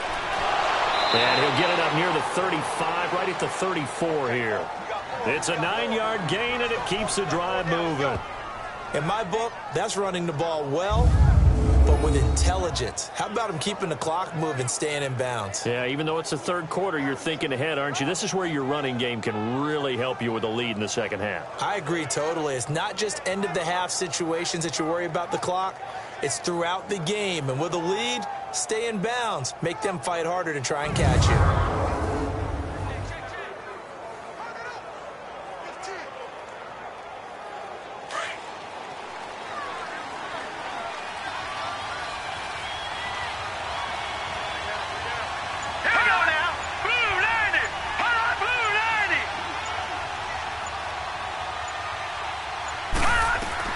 Throwing now, Peterman on first down. He rifles one that's intercepted. Picked off by Brandon Carr. And the return this time will go out to the 42-yard line. You're looking there, the defensive back was maybe a step slower than he was when he came into the league a decade ago. I know I questioned his speed coming into the game, but when he's lost in speed, he's more than made up for it with intellect. And that's a great job of knowing how to position himself to make that interception.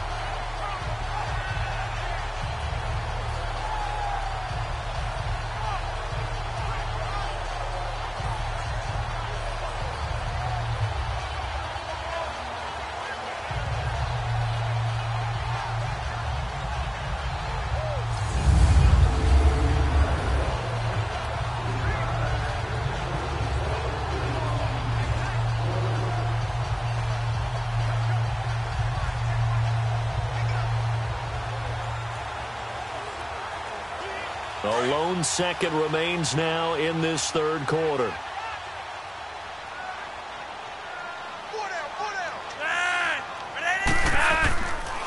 This is Collins on the handoff. And very little there. He might have gotten a yard. Yeah, I think he got a yard to the 41. 3 quarters in the books. We'll return with more after this break.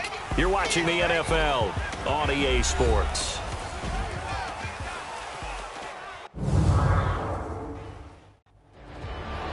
Back now in Baltimore. It's the Ravens with possession of the football, but trailing on the big board as we get set for the fourth.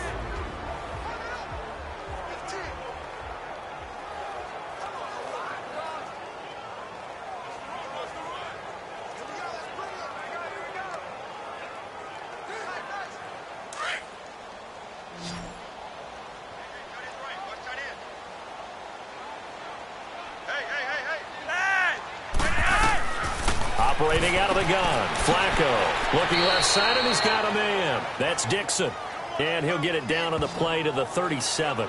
A gain of 4 on the play, and all of a sudden here it's third down. One thing I think that's safe to say defensively, the tackling's been really good. And because of that, it's been very, very hard for them to move the ball because you're not getting the benefits of run after catch. They're tackling them almost on the spot. That means you have to run extra plays, harder to move it. They fake the handoff. Now Flacco to pass. And incomplete. A disappointing drop there defensively by the rookie. And now fourth down. I guess they're in a situation now, fourth quarter, where they're forced to take some chances, but I don't know that that was the type of a chance you want to take. And that one could very easily have been intercepted. And if it does get picked off, that could possibly seal this one.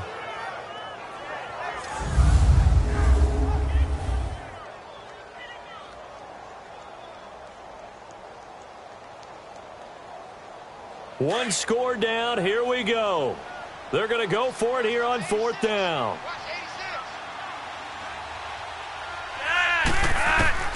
Got to try it here. He's back to throw. And he's going to have his running back. It's complete.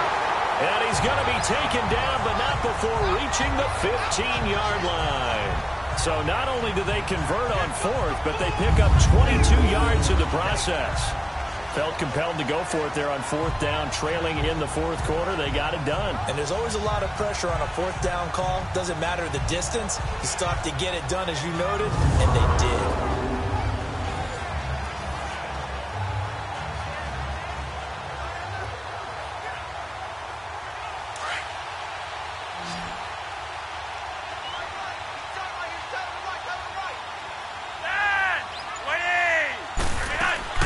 They look to throw on 1st and 10 with Flacco. And he's going to be brought down just shy of the 5 at the 6. Give him 9 there on the first down completion. Tell you what, he's been able to put the ball in some tight spots all game long. That throw, no different. Yeah, a lot of people would call it a gutsy type of a throw. I think he looks at it as, I can do it, so it's not that big of a deal to me, and I'm going to keep firing. That last catch short of the marker by just a yard leaves him with a very manageable 2nd and 1. On the draw, Flacco to Dixon. And that didn't fool anybody. He's going to be dropped in the backfield. He lost 2 there, and it's third down.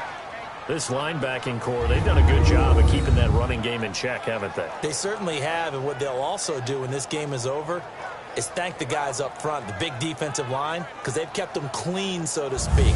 Not letting blockers get to them, allowing them to run to the football and keep that running game bottled up.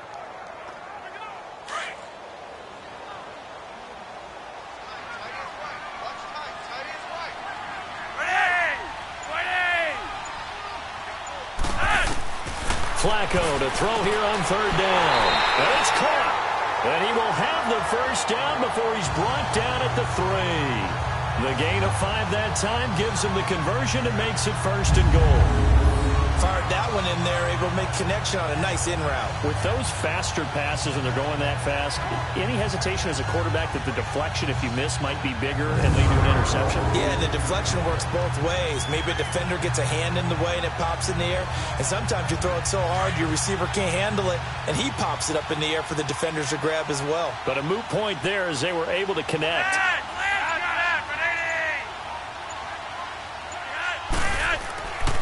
Trying to punch it in with Collins. They're able to get a couple here, but won't get across the plane as they stop him right around the 1. Now it appears we've got an injured Raven down there on the field. Well, he gets attended to. We'll step aside.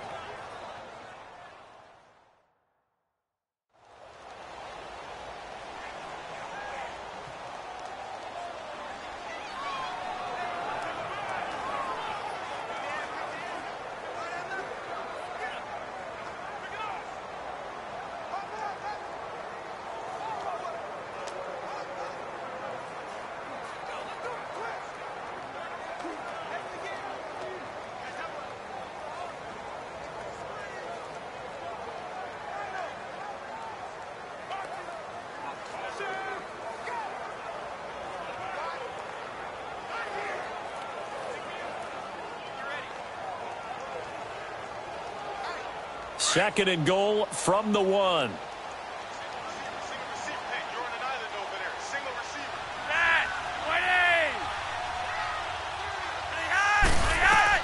Flacco here on 2nd down. Got a man, it's caught for a Ravens touchdown. Michael Crabtree from a yard out. And the Ravens are an extra point away from tying the football game. And all about timing there on that short slant, Charles. Exactly right. That was timed up so well. The route, the throw, touchdown.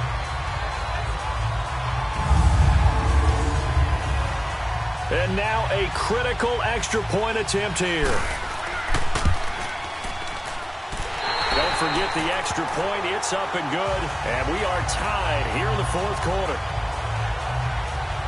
So that drive consumes 9 plays all told. And it's capped off with a Ravens touchdown.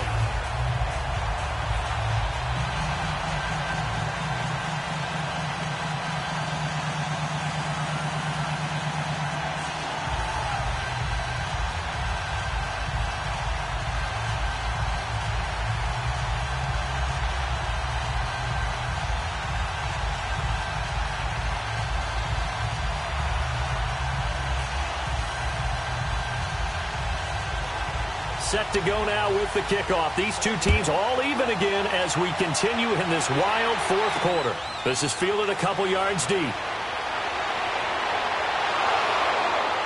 And he'll take it up past the 25 to the 26-yard line. Now here's the signal caller getting ready to lead this offense again. And it was his interception on the last drive that wound up leading to a game-tying touchdown. And somehow you can make this a positive, though. You know why? Game tied now. So you're not protecting a lead. So you're not playing that way. You've got to go get the lead again. So maybe it loosens him up a little bit and allows him to go ahead and be a little more free in his play. Peterman and the Bills come up now with a 1st and 10 at their own 26. Trying to shake off the interception from the last drive. He'll look to throw. And this one is incomplete. Zay Jones was the intended receiver. And that'll bring up 2nd down. All right, that one fell incomplete there, but the best quarterbacks, they'll miss on 40% of their throws, somewhere in that neighborhood, similar to a great hitter in baseball who's going to fail 7 out of 10 times and still have a great year. In this case, you want perfection, but way better that it hits the ground instead of going to an opposite color jersey. 2nd and 10 now. Peterman over the middle and caught by the tight end Clay. And he's able to get this one up to the 45-yard line. 68 yards receiving now for him in the game. And a 1st down on that last catch as well. I don't know whether I want to be a fly on the wall or not when they hear the explanation of how one of the bigger targets on the field, the tight end can be that wide open and uncovered downfield. Who blew that assignment? Somebody did. No doubt about it. There's no way you're not going to account for him. Peterman now a perfect 8 for 8 to start the 2nd half. Not bad. 1st and 10. Now let's go.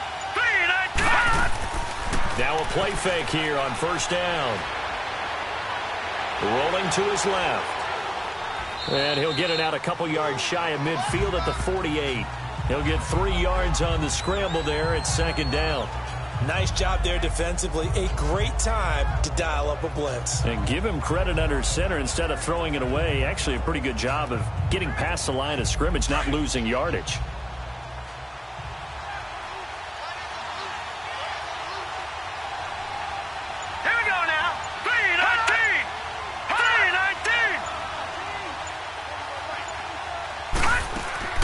They go play action with Peterman.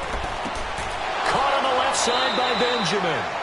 And he's able to get this one down to the 40-yard line. 12 yards there as they keep this drive rolling. It's another 1st down. Well, if you do read man coverage, Brandon, the drag route's a pretty good one to run against it because you're running away from people on it.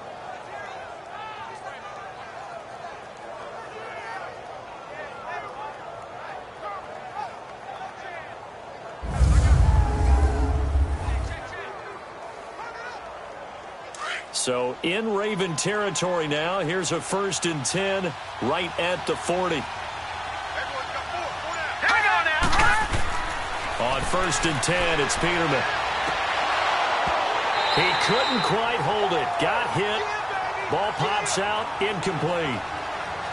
That's very well timed there defensively because it's not a bad throw, but the collision came at the exact time he was reaching to bring in the football.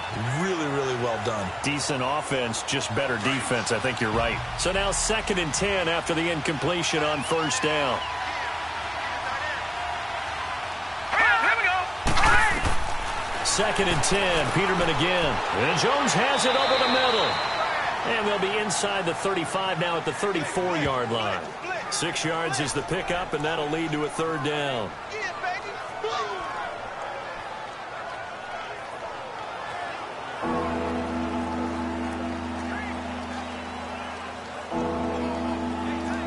They face a 3rd and 4 after that last completion gets them 6. Here we go. Now they'll throw it with Peterman.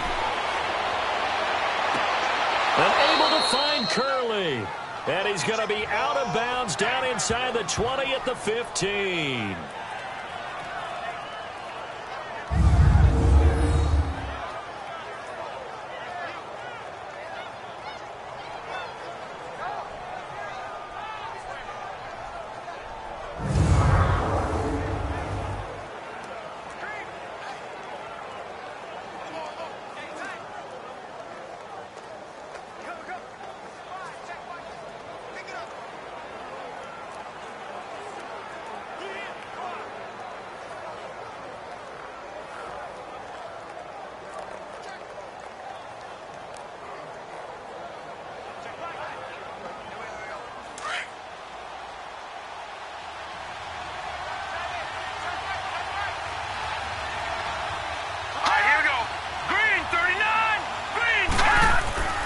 Now a 1st down carry here for McCoy.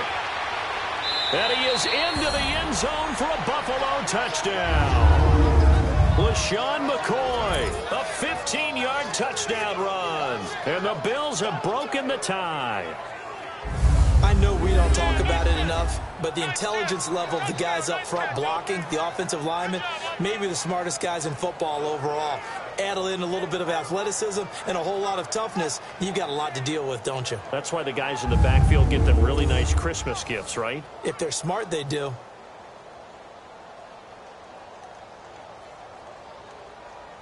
Hauschka now for the extra point.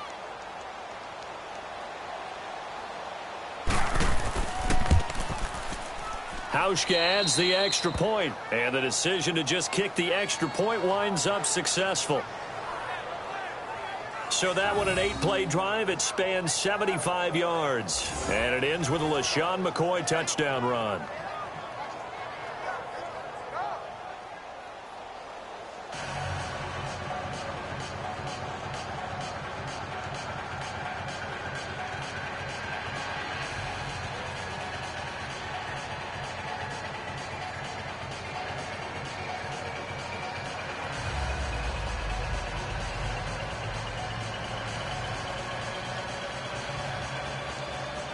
Here's Hauschka now to kick it away. Fielded about a yard deep. And good starting field position. He'll get this one all the way up to about the 35-yard line. And now Baltimore gets set to take the field. And they're hoping to redo their efforts in the last drive when they got into the end zone. And just think of what it's like now on the sideline, because when you score a touchdown, you have to go over and look at the tablet and see what you did on the last drive. When you scored points, it's a whole lot better view than when you're trying to figure out how to fix things there.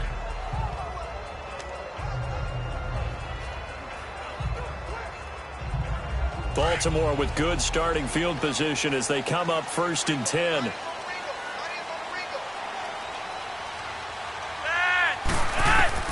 Throwing here on 1st down. Flacco. Phillip Gaines there defensively.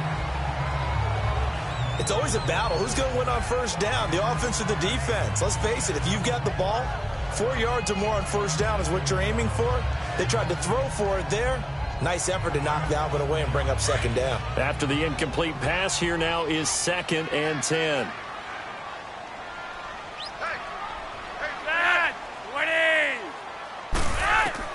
Incomplete on first down. Now Flacco on second. And his throw's going to be incomplete. He was looking for Nick Boyle that time. And that takes us from 2nd to 3rd down. Well, not to get too overcritical there because he knows what he's doing, but his shoulders looked a little off kilter there when he threw that. I don't think you're being overly critical there. You're just analyzing it, and he gets those shoulders right. That pass will go from incomplete to complete. Now they face a 3rd and 10 after back-to-back incompletions. Play action. Flacco. He gets it to Brown. Complete. And he's taken down, but not before getting this across midfield and just shy of the 40. And they're able to convert on 3rd with a solid gain of 23. They like going to him in the slot. He catches another one. I think this comes under the heading of until they stop him, why not go back to him? He has something going really well. Great working relationship with the guy throwing the ball, and they keep making the connection.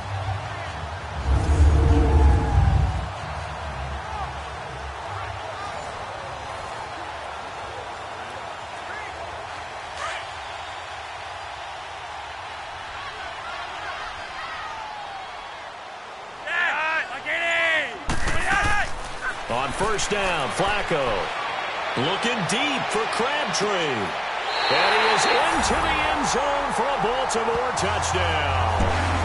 Michael Crabtree with now 2 fourth-quarter touchdowns. And the Ravens are an extra point away from tying the football game. The receivers have been running them ragged. Maybe some tired legs in the secondary, maybe some tired legs in the pass rush. Didn't get to him, and look what resulted. A touchdown, tie game. They've got a chance to take the lead.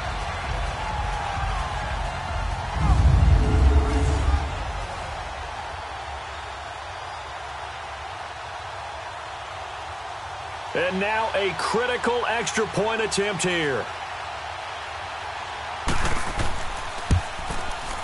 Don't forget the extra point. It's up and good. And, partner, we've got a tie game here in the 4th. So that drive, 4 plays. And it's capped off by the Baltimore score.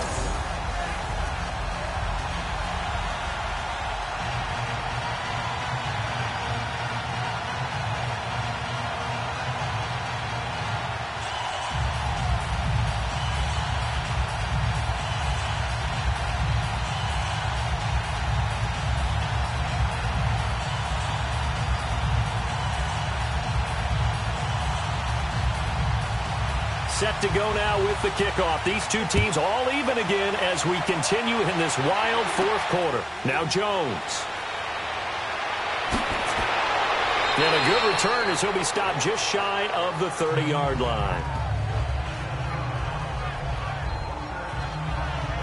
Here's the Buffalo offense now as they get set to take over here. And we have seen a lot on the scoreboard here in this quarter. So sometimes you talk to me about tendency breakers on offense. These defenses struggling. Are there tendency breakers on defense? All defensive coordinators keep something in their hip pocket for these types of situations. What can we do to slow down the onslaught?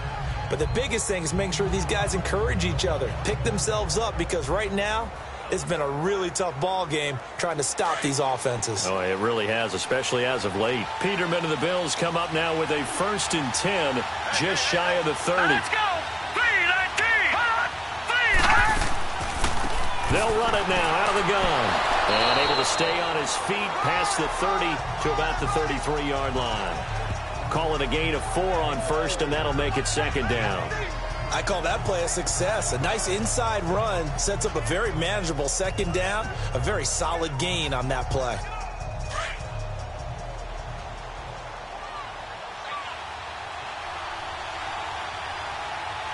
Here we go.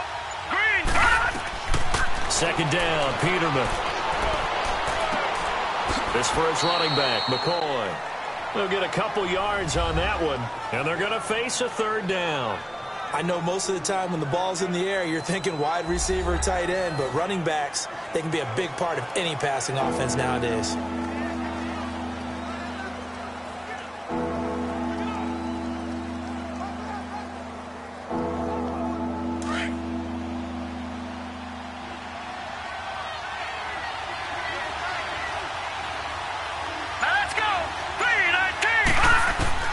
From the gun on third down, Peterman. Over the middle, it's Thomas. And he will have first down yardage as he's brought down at the 41. They get 6 on the pickup there as the drive will continue. Many different ways to create space, but on that play, he did it with that big, wide body of his. Didn't get a whole lot of yardage on the play, but it did what it was supposed to. Pick up a first down.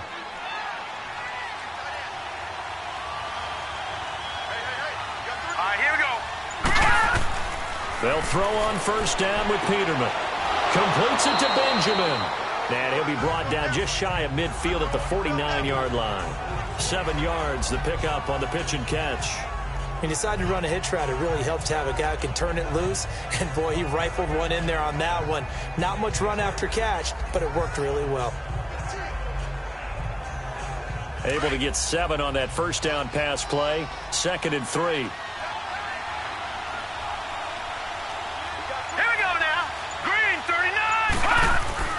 They'll bootleg it with Peterman. Oh, he's got a man wide open, complete. And he's brought down. It's a gain of 13 and a Buffalo first down. And there's another completion to the tight end. And let's face it, it is hard to overthrow a 6'6" target. It is indeed. Quarterbacks like their speed guys. They like that huge 6'6" target that they've got in him. They really do. And it reminds me of what one great tight end told me once. He told his quarterback, just make sure you throw it up there. You know, kind of like put up on the top shelf where the kids can't get it. Up comes Peterman on the offense, 1st and 10. And he's 4 for 4 now, throwing the ball to start the drive. All right, here we go. Blue, line it. Here's a give to McCoy running left. Trying to bounce it outside, but he's only able to get it back to the line of scrimmage. Marlon Humphrey with the tackle defensively. He makes a wonderful play there off the corner, protecting his side of the field. Oh, that reminds me of the great defenses of old, doesn't it? The Pittsburgh Steelers steel curtain. They would not let you get on the field if you could only do one thing. You had to be a complete guy, and you had to be able to tackle. Now, I know I've said this before, but you know I wasn't alive when the steel curtain was playing. I know them, but I just want to let you know I wasn't alive. I'm going to keep peppering that in there, and one of these days you're going to think that you were. Buying time to his left. And this time not quite to the 30. It'll be down at the 31-yard line. Give him 7 there on the tuck and run, and they're in better shape now for 3rd.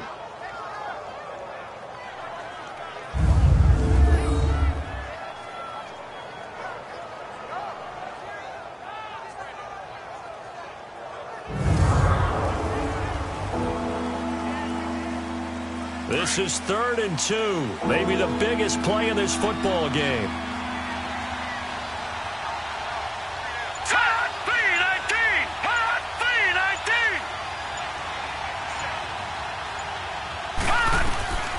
From the gun, it's Peterman.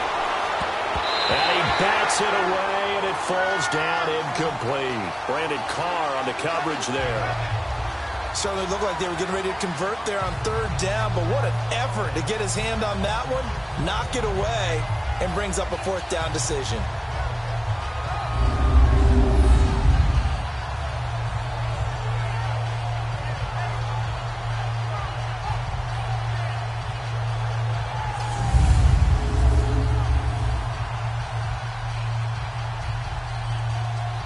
So here we go. Maybe the biggest kick of the game forthcoming. This to break our 4th quarter tie.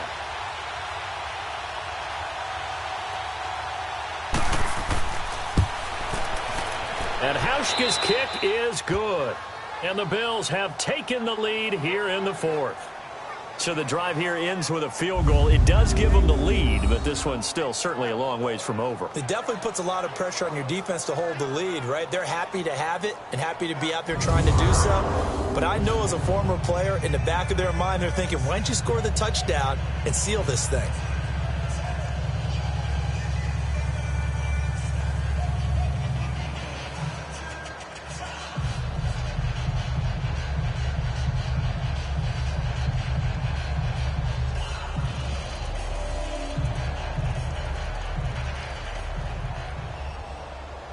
Now after the made field goal, Hauschka back out onto the field to kick it away. Fielded about a yard deep. And he'll get across the 20 before he's brought down at about the 23-yard line. Here comes the Raven offense now, ready for another possession. And for them, a touchdown their last go-around. Obviously, they'll be hoping to do that again. And when you start plotting for this drive, when you start thinking to yourself, okay, what are we going to do? You don't go away from what you did before because that worked, but you have to be prepared for wrinkles and counters because you know they'll make some adjustments. Now Flacco and the Raven offense come up 1st and 10 at their own 23. 1st and 10 here for Flacco. It's a short one here, complete to his tight end. And they'll take him down at the 31-yard line. A good pickup there, 8 yards on the first down completion. That's a staple of this offense. Drag route to the tight end. Yeah, he's unable to use his size to break off much more yardage after the catch, but still an effective gain nonetheless. Facing a 2nd and 2 after that last catch, good for 8 yards.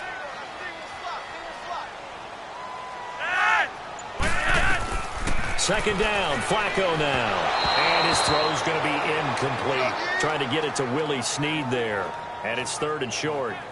Let's face it, perfection is something we all chase, whether it's playing this game or whatever we do.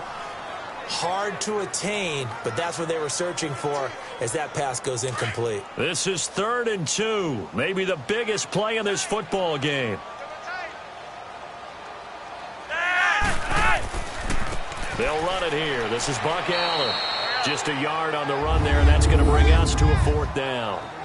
Brandon, one thing about blitzes, they really confuse offensive linemen at times, and what you have to do is lock in on the guy right in front of you. If you don't, you saw the end result. Defensive tackle ended up making the play.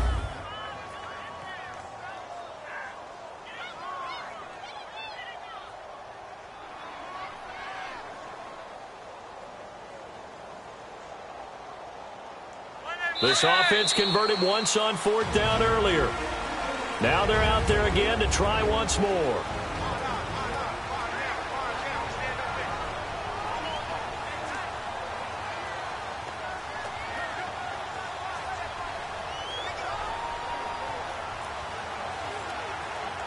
So it's Raven football here as we welcome you back.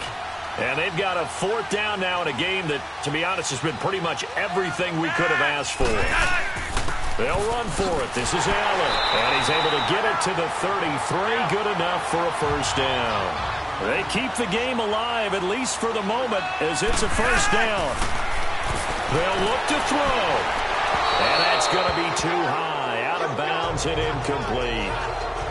I guess you can't be afraid to take those chances late in the game. He tried to fit that one in there. Nice job, though, defensively. But to your point, it was a nice job of knocking the ball away.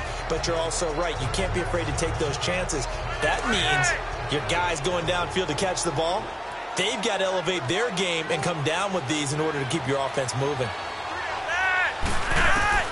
Back to throw. And the hit jarred loose. It's incomplete. So back-to-back incompletions, now 3rd and 10. And first things first, before you think about marching the ball down the field, you got to move the chains. You're exactly right. Got to get back into focus here. Get the 1st down. That's what's vital to them. So back-to-back incompletions, and that has them staring at a 3rd and 10.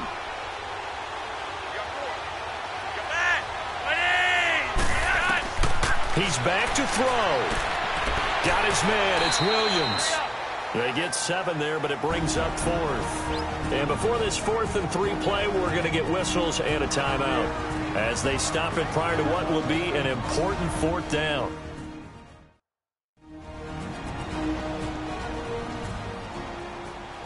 So we're back in the offense getting set following the call of that timeout.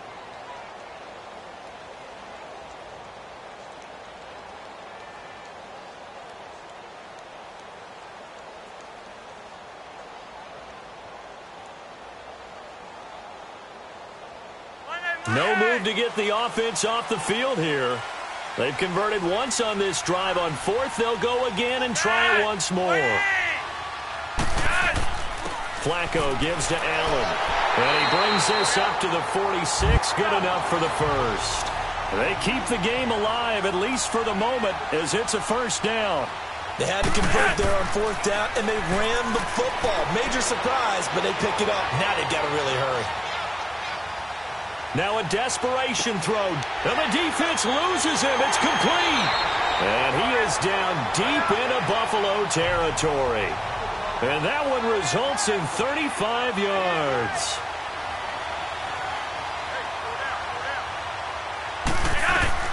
He'll look to throw toward the center of the field, but it's incomplete. That one was intended for John Brown. That'll bring up second down.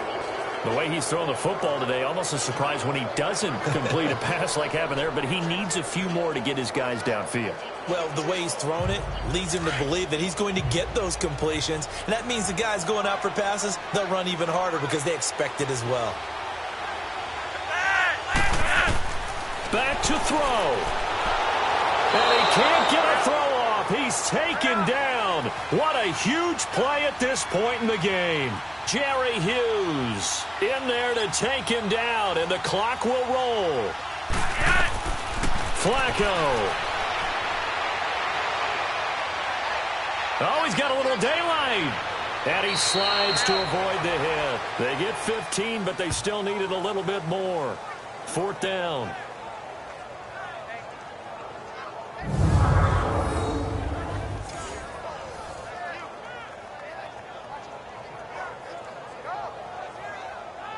So here comes Justin Tucker in a big spot. And here come the whistles and a timeout with 7 seconds left. So the defense had a chance to catch their breath, and now they're back out and ready.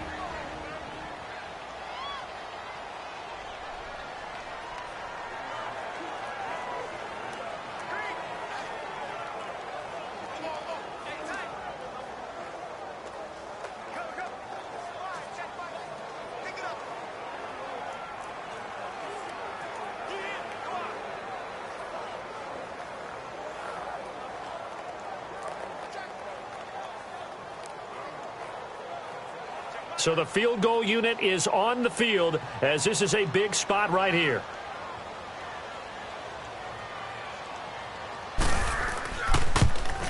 And his kick is right there. It's good. And they will tie this game here in the final seconds. So a money kick there in the final seconds. And now, barring any hijinks on the kickoff here, partner, I think you and I, we're going to settle in for a little overtime. And I wouldn't have it any other way. This has been a dogfight all through regulation. No reason to think it won't continue in the extra period.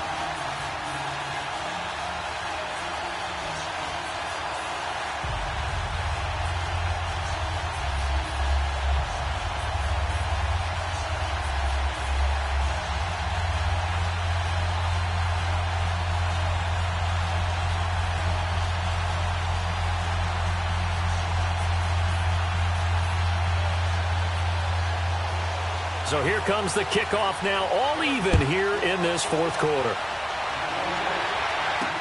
That'll be taken in the end zone. And with time of factor here late, he'll just take a knee, and they'll start things out at the 25.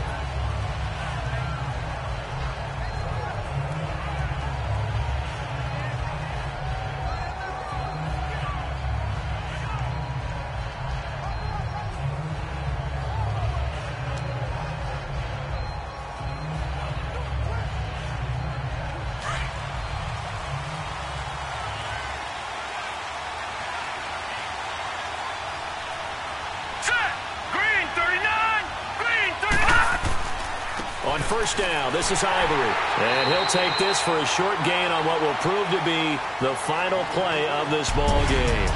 So it's a little teaching moment here. Overtime rules. Remind us how this goes, partner. Okay, so in the past, we had sudden death. First team to score wins, but no longer. Now, if the team receives the ball, scores a touchdown, they win the game. If they kick a field goal, though, or don't score, the other team gets a possession. And after both teams get a possession, then we're into sudden death. First team to score wins the game.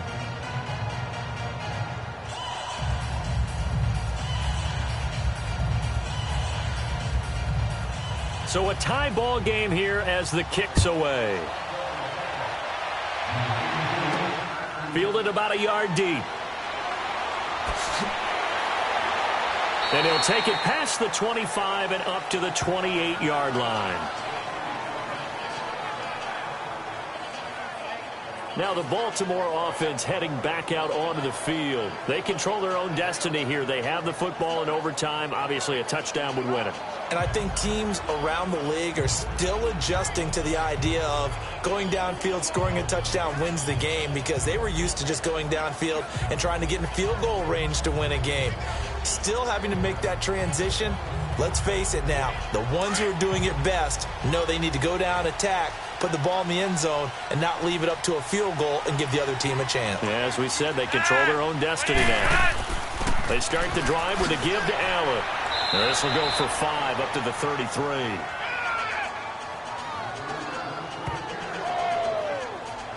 And that's exactly what you want on a first down run. Pick up 5 yards, bring up 2nd and 5. The defensive line, though, they've got to figure out a way to out-leverage the guys up front, because the offensive line is winning at the point of attack.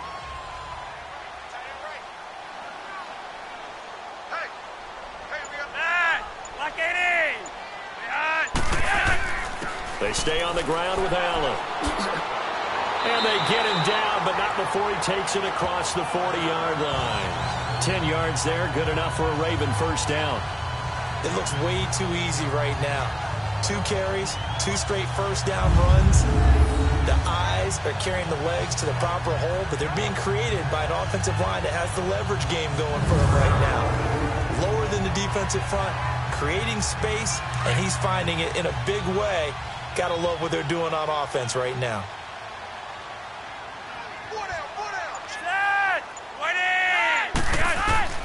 First OT toss coming for Joe Flacco. And he's got his favorite target yet again. It's complete. 5 yards on the catch there, brings up 2nd down. Let's just break this down and make it pretty simple. Key to the drag route, letting the play develop, finding the hole in the defense, and giving your athlete, yes, athlete, a chance to make something happen once he has the ball in his hands. 2nd and 5 after the 5-yard completion on first down.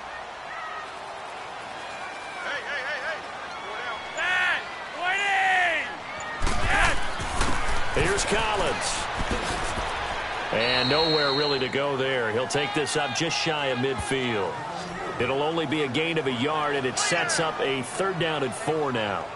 Typically, we think it's the strong safeties that are better tacklers, especially closer to the line of scrimmage amidst traffic.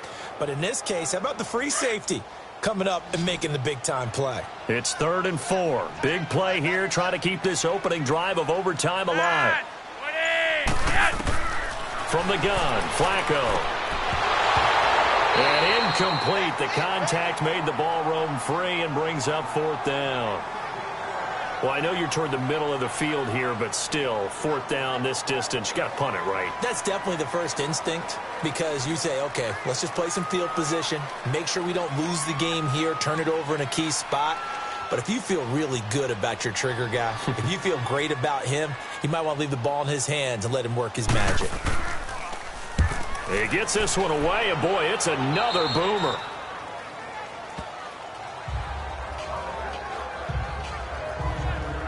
And now out come the Bills. Their defense did its job, got the stop. All they need is 3, and this is over.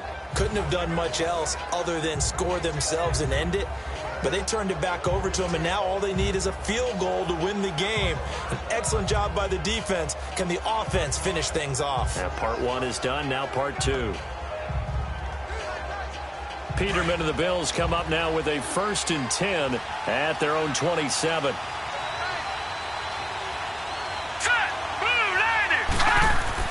First throw in overtime now for Peterman. Blitz coming, and down he goes. Tony Jefferson. He's the one that got to him. He takes him down for a loss of 9. Brandon, if I'm an offensive coordinator and I see an all-out rush like that, I file it away, because I'm going to use their aggressiveness against them as this game goes on. I'm going to hit them with a screen soon.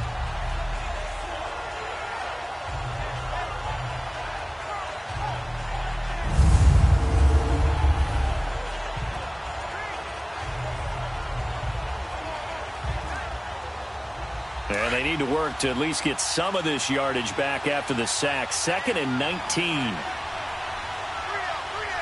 right, here we go. Green, 39. Now what can Peterman do here in overtime?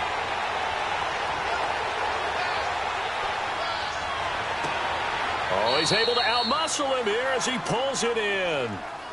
That one goes for 24 yards. Well, we haven't been shortchanged on offense. Another fun play to watch there on the deep pass.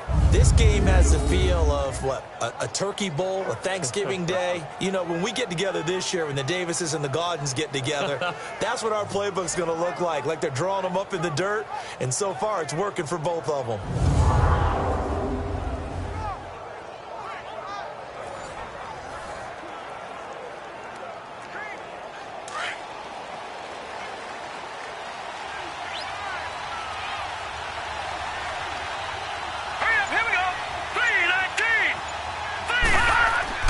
They go play action here on first down. Under a heavy rush, and down he goes. Sometimes I watch games and wonder why they use play fakes on certain passing situations, because it's not going to fool anyone. I don't know if that was the case here, but the end result was the same. No one fooled.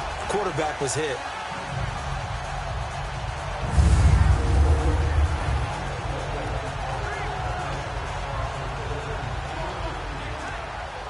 After the sack, it's 2nd and 19, and the road gets a bit tougher from here.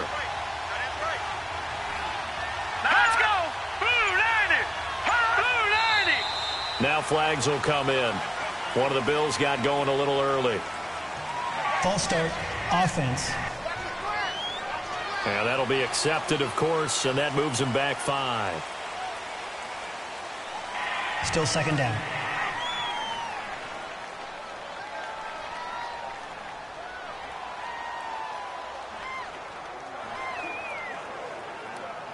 And that false start penalty certainly not helping their cause here. 2nd down and long.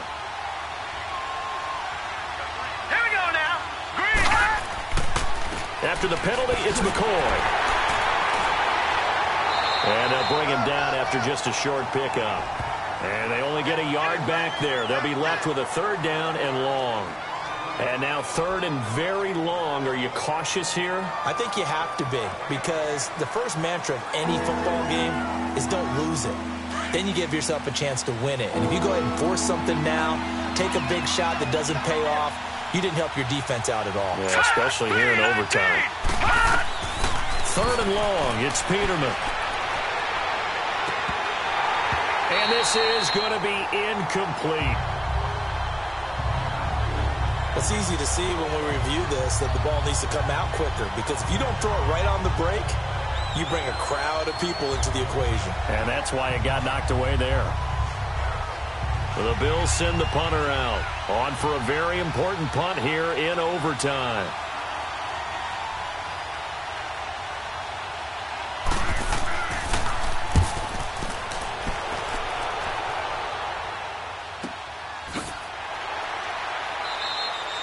Good open field tackling there. A 50-yard punt followed by just a 1-yard return. And the Ravens, they'll take over. And the Ravens taking the field. And they'll be looking to avoid what happened last time, which is punting the football. But when you look at how teams play the game, that complementary football comes into play. How do I take care of my defense? How do I take care of my offense? Well, the defense is taking care of them in a lot of ways. Now it's time for the offense to jump things up and help their defense out. Give them a little bit of rest. Yeah, time for them to give them a rest. Took the words right out of my mouth. Now Flacco and the Raven offense come up 1st and 10 at their own 19-yard line. They look to throw on 1st and 10 with Flacco. Oh, there's that man again. It's complete. And he's going to get this one across the 30-yard line. They get 14 on that one. That's good for a Baltimore 1st down. I like how they work the tight end on a nice little under route there. And if you're going to give him that much space, he's not even going to catch the football. He's going to run away from you a little bit, and that's exactly what he just did there, picking up extra yardage.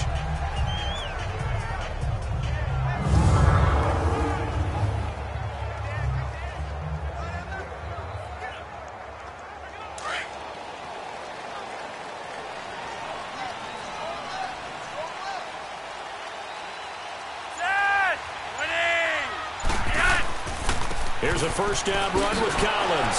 And he will lose yardage here to the 31-yard line. That's going to go as a loss of 2, and it'll be second down. So, Brandon, when this offense gathers together to watch tape for this game, they're going to be feeling pretty good about themselves until the coaches get upset about the play we just saw. But you know their defense is going to be. But we put up big points all game long. The defense is going to win one every now and then.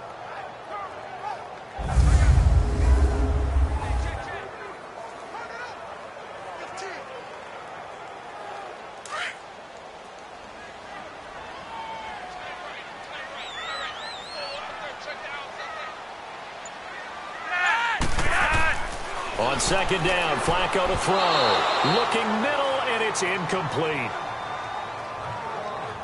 You got to remember, because now that we're in overtime, mistakes get magnified. So you got to walk that line between being aggressive and being careful, because that was a dangerous throw right there. You obviously could not have an interception in this spot. And nearly was an interception. He's lucky to get that one back. An incomplete pass on that last play, and that means they'll need to come up with something here on third down.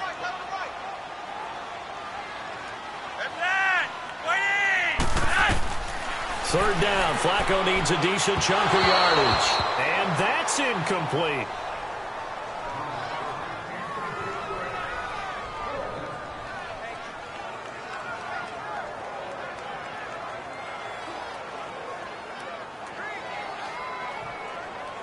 Here's Sam Cook now, as he's on to punt for Baltimore.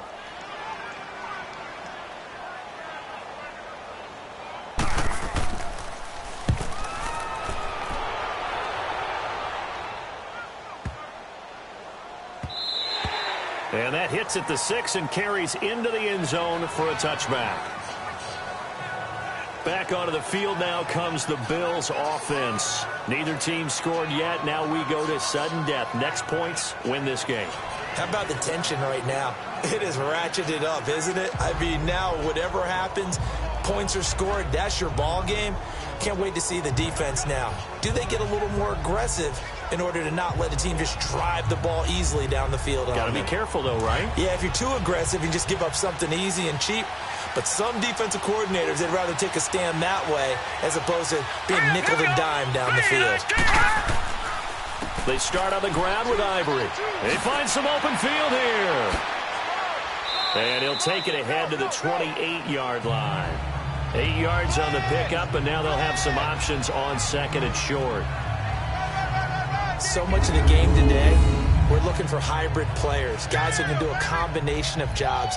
And anyone who plays a strong safety position, now more than ever, is a hybrid-type player. Half defensive back that covers passes and half linebacker that makes tackles. We just saw the linebacker make that play.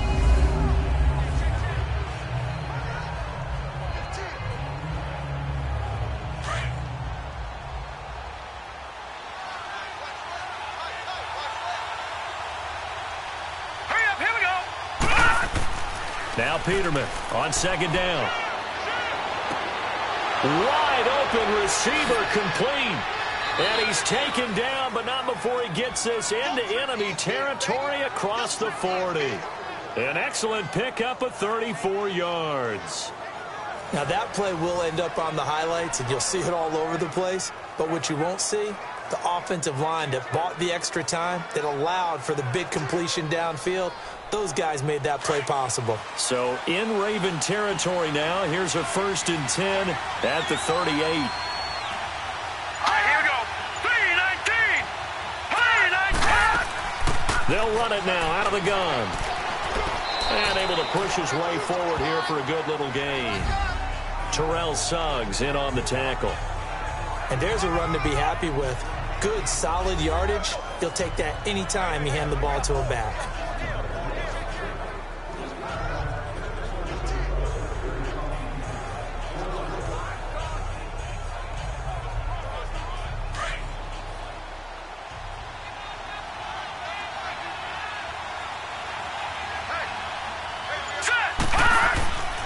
Again, it's McCoy.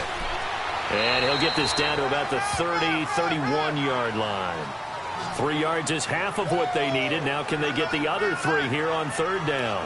Partner, we know today's NFL is really built around the guy throwing the football. But these short runs, they still pay dividends because they can take their toll on a defense and they can add up as the game goes along. You control the clock, you control the ball, and that way you often control the game. Now let's go. Blue line. They'll try and run for it with McCoy. And he will cross the 30 down to the 29-yard line. He needed 3. He got 2. Now that'll set up an interesting situation here on 4th and a yard. This team doesn't mind running the ball in any situation, and I thought he was going to get the first down the way the play developed, but the defense closed in and stopped him just about a yard short.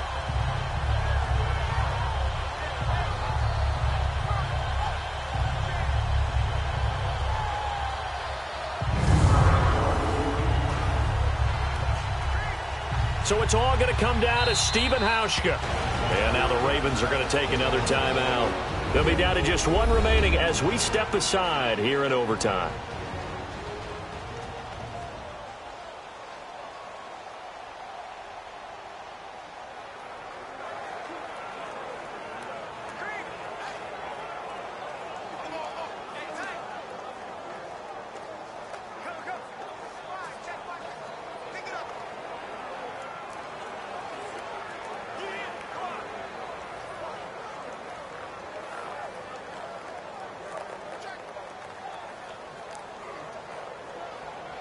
So it's all going to come down to Stephen Hauschka.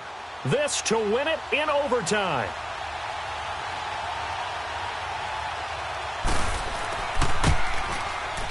And he got it.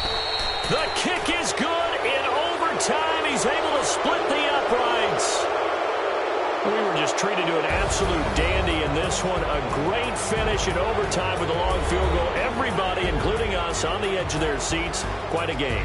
And it's rare that you get a game into overtime, then it doesn't turn out to be a dandy, right? That's what we saw here. And just what you were talking about, a long field goal to win it. So definitely not a gimme. So there was tension all the way through until the ball went through the post. But it did go through the post. Ice water was in his veins. So that'll just about do it for Charles Davis. I'm Brandon Gaudin. You've been watching the NFL on EA Sports. For more, log on to easports.com. From Baltimore, so long, everybody.